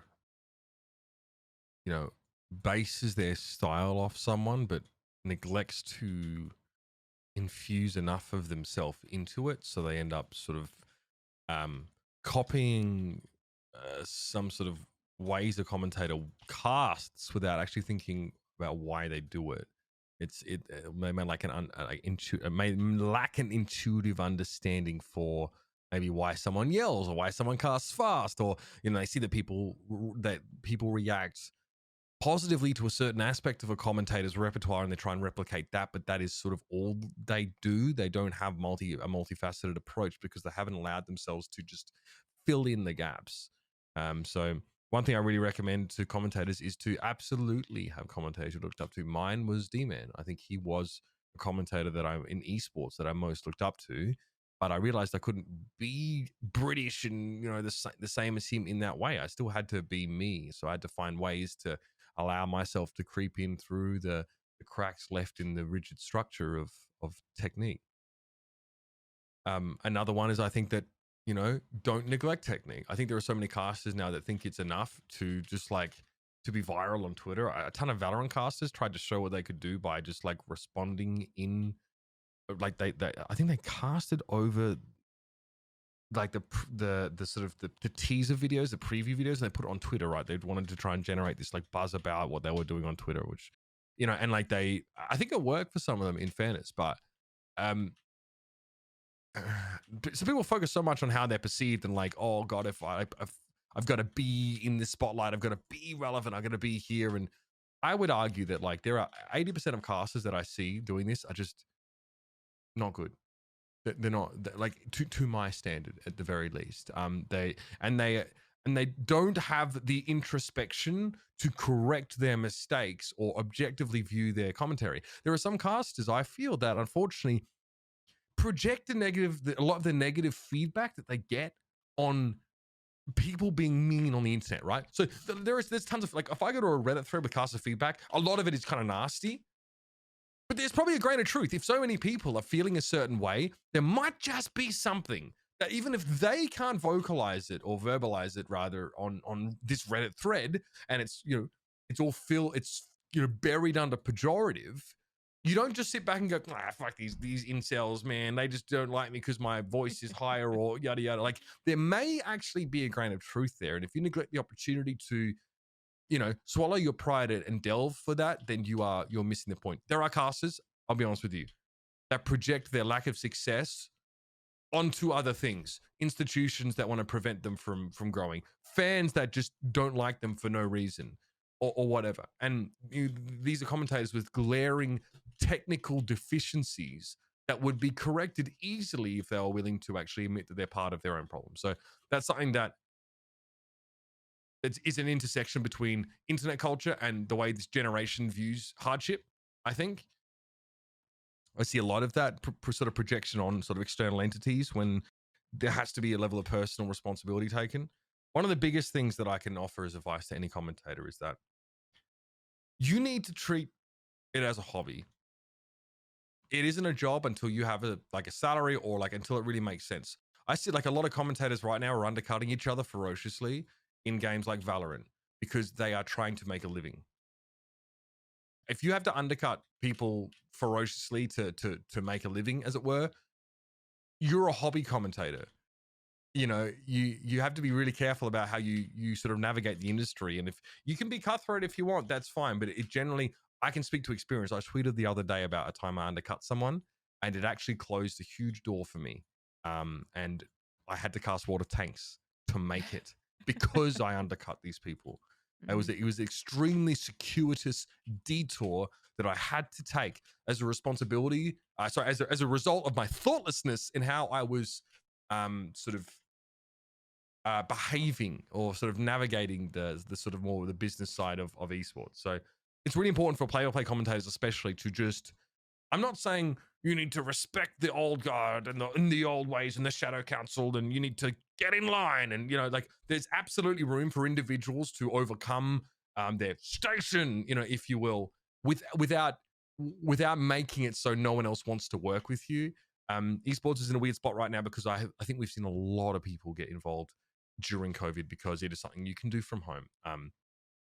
But when we go back to a normal environment, these people may find that it's not so simple as buying a Go XLR on Amazon and starting a podcast, or as I'm sure you can attest to this as well, Jess, the years that you've had to put in as a commentator in all sorts of different events and environments. You know what I mean? To be able to look at yourself in the mirror and say, yeah, this is my profession. This is a craft that I've dedicated myself to. Obviously I'm nominated for an esports award this year up against some ridiculous competition, but I had a chance to record an acceptance speech in case I won because there wasn't time. They didn't want to go to people live. And I personally, I don't really expect to win because of the stiffness of the competition. But the last thing I said was that, and I feel like I'm accepting an award I haven't won, but what I said was that I believe I won this award because I value the craft more than the clout of being a commentator and esports personality. And I said, I hope that those that come after me are the same. I think that internet culture and being an influencer and an esports commentator, the lines are going to blur more, I think, as time goes on, especially as gaming goes from being some sort of basement dwellers sort of thing to a lifestyle choice and a legitimate form of entertainment. There will be a lot more of intersection over with the YouTube culture that we see and the TikTok culture and the Jake Pauls of the world, God forbid. But these people generate interactions, views, and hype. But if I see one of those come into casting, then that's jarring for me because I have always cared more about the mechanics of casting, and that's been what's important to me. But maybe I'm wrong. Maybe in the future I will turn around and realize that I was better spent making sort of YouTube highlight clips of me screeching, throwing games of Overwatch, losing my friends. I don't know. I don't know if I have it right. All I know is that I'm passionate about doing casting the right way, taking my ego out of it, and just, trying to create, or help create rather, the most incredible moments possible. I don't want to be in the spotlight. I'd love if I could have a brushstroke or two on the tapestry that is an incredible esports moment, to be in the room and I'll have the privilege of helping tell a story of an incredible individual or team of individuals. It's evangelical to me. You know, the whole idea of esports is to spread the story of these incredible people that have given up so much and are so talented. That's the stuff that gets me excited. And I want to do it as well as I can, because these pro players treat it as a craft as well. And I'd like to emulate that out of not just respect, but, you know, to do it justice, to do what the pro players do justice. I have to work just as hard on what I do. That was a very nice speech. I don't know if all of it went into that tweet, but that was actually very beautiful. I think it summed up a lot of people's feelings. Like, yeah, telling the story has always been. It's like it's the thing that's like surprisingly most people don't get told when they first get into commentary. But then as soon as you start doing it as you know, more of a consistent hobby, or as you get into the professions, like it is the number one thing that is told, that is worked on in a broadcast, is the story. And then that feeling of telling that story in a beautiful way that like really gets the crowd cheering is actually undeniable. I had like an experience of one really hype crowd, and then I was supposed to at Katowice this year, and then you know it didn't actually happen. But there is actually like no feeling quite like it to when you are hyping something up and then the crowd is with you. That's an experience. That's a high I've been chasing ever since getting an opportunity to be a little more hype back, 2 years ago. So it is a really fantastic feeling. Feel like you gave the proper due to the tournament and the people who came to watch it. That's what's so cool about being a commentator. Yeah, there's nothing quite like that feeling when you and the audience are in sync and you're both just expressing such excitement and elation. I don't think that anything comes close. There was a funny conversation that the other commentators were all in the hotel lobby, right? Of course. And then someone was like, "Do you really think a crowd makes that much of a difference?" And I was, it was me and Maynard, or they were just like, "Oh, really? Is this actually a question? Like, hold on here, hold on." And I was like, "Yeah, I'm serious." And I was like, I don't want to say I don't want to say you're being stupid, but yes, the crowd makes a difference. It's actually a personality trait for some people as well. It's actually your degree of empathy actually impacts how much you are moved by that environment, right? I know, like, for example, like Matt's he's not empathetic, but he is less subject to being carried away by a crowd. It's just his personality. I still think that he would say it makes a big difference, though. You know, that's, I mean, for me, nothing comes remotely close. Online casting we do because we have to, but my God, you just, nothing helps me produce those moments quite like, quite like being surrounded by people. I mean, this is why people do anything. Here you go. Here you go.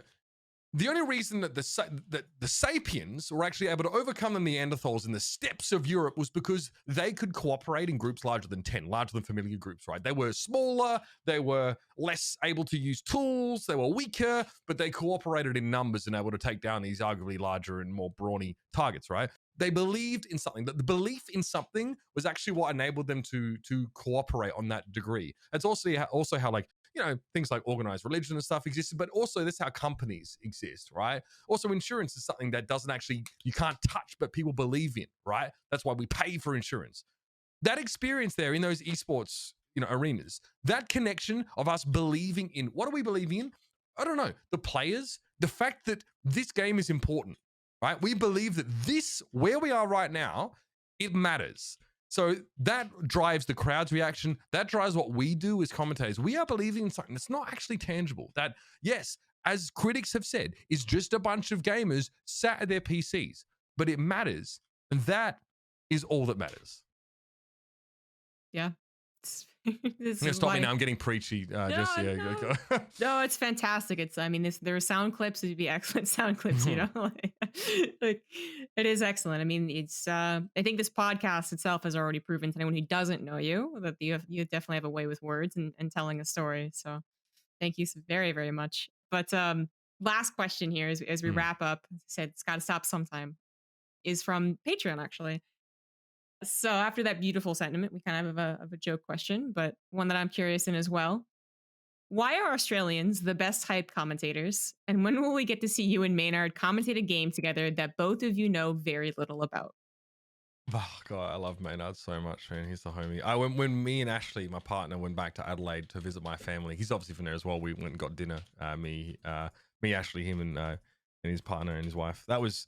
I love him, man. Why are we the most hype? I actually just think that it's the accent's a novelty to a lot of people, right? I think to Australians, like Australians don't, I know so many Australian fans of Overwatch who just don't give a crap about me, like the accent and stuff. They know, because they know I milk my Australianness, right, to help set myself apart, and they're just like, fuck off, mate. Like Australians, we are really low key in nature, and we are always. If anyone tries to elevate themselves around us, we drag them back down to our level, right? We do not like that behavior. We're very understated. The only time we get overstated is when we're around foreigners, right? So I was just like, oh God, I mean, shut up, mate. Like, you're making us look ridiculous. So I guess I think the accent probably helps a little bit as well, the way we say words differently. I also think we just have, I don't know. I think we Australians are subject to media from all across the world, like all these different sports and stuff. Like we get a lot from the UK and the US, and and all the Aussie commentators I know are really good, because you have to be really good to get out of obscurity in Australia, because there are like no paths to like legitimate esports gainful employment. At least there weren't until now. There's like ESL out there, so you have to be like absolutely top flight to why would ESL have spent the money to fly me to do the water tanks events, instead of hiring someone local, right? That's what I had to overcome, the distance, the cost of like thousands of dollars per flight to get me to come over. So that was the challenge that I faced. But what I think me and Maynard should cast, I think we'd be incredible at Rocket League. I don't know how much he knows about it, right? But that combo would be great. I don't think he knows. I think I think he has played it actually. So I mean, or me and him could commentate like a sport from a country. Like we could do NFL. That would be pretty hilarious. I think a couple of Australians commentating NFL would be incredible. Or like like a presidential debate or something like that. Like something super American that we would do. That would be crazy. I don't know what else there is. NASCAR? A rodeo? Yeah, like rodeo. NASCAR? Yeah, I don't know. That would be great.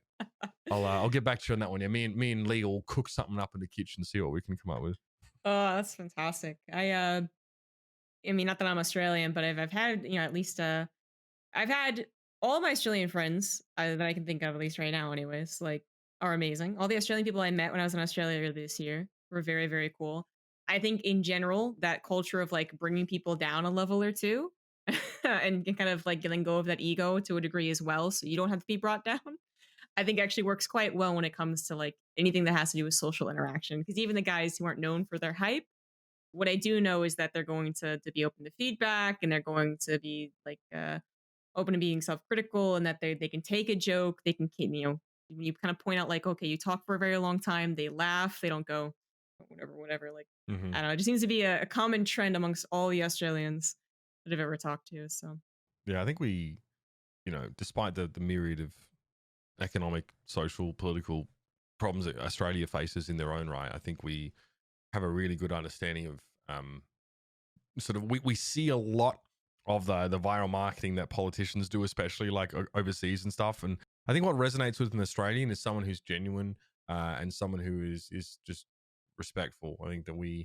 and if we see someone that is maybe not doing that, then they get the Aussie treatment, right? We have a myriad of hazing methods for foreigners who think they're all that in a bag of chips, and we will employ them liberally to make sure that they know that they are right down here with the rest of us.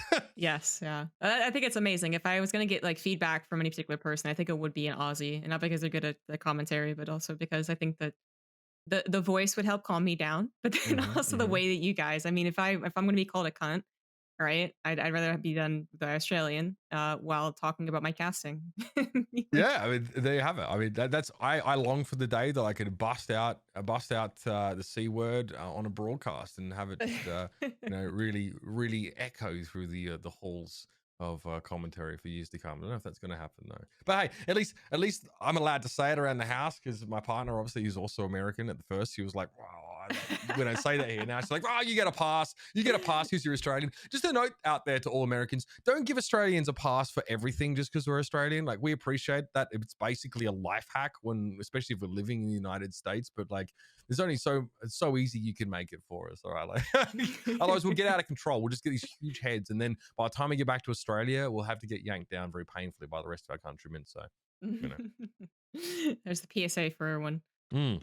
All right. Well, that now does it. Thank you so much for coming on to the podcast, but then also sticking around for like an extra 30 minutes. So very much appreciate it. Incredible journey that you have undertaken. And, I mean, I don't think I need to say best of luck with your future endeavors, but I really hope to see you in a lot of other esports to come. So if you want to do any shout outs now, I know you've been streaming a little bit and doing some YouTube work. So now's the time to shout it out. Oh, yeah. I mean, obviously, I stream on Twitch at twitch.tv/UberShouts. I do like gym streams as well a few days a week, but mostly I'm just gaming and screeching at people smurfing in my platinum games. Yeah, I don't know. Big shout out. I'm on YouTube, UberShouts on YouTube. It's just VOD reviews that go up there. So for commentators that do want to learn a little bit about the craft, a lot of my content on YouTube is actually focused around an examination. Sometimes it's reviewing myself. Sometimes it's my peers, those that ask for it. So that's, I think that's a helpful resource for those that want to get better at play-by-play commentary, especially. And that's it. Thanks a bunch for having me on the podcast, Jess. It's a pleasure. It was a great time. And definitely check out his YouTube content. That was great stuff. I was watching you while I was live. So thanks for doing that. But that'll wrap it up. Guys, check out the Patreon. And, hope you enjoy listening to episode 20. And I look forward to seeing you guys back here for episode 21. Bye.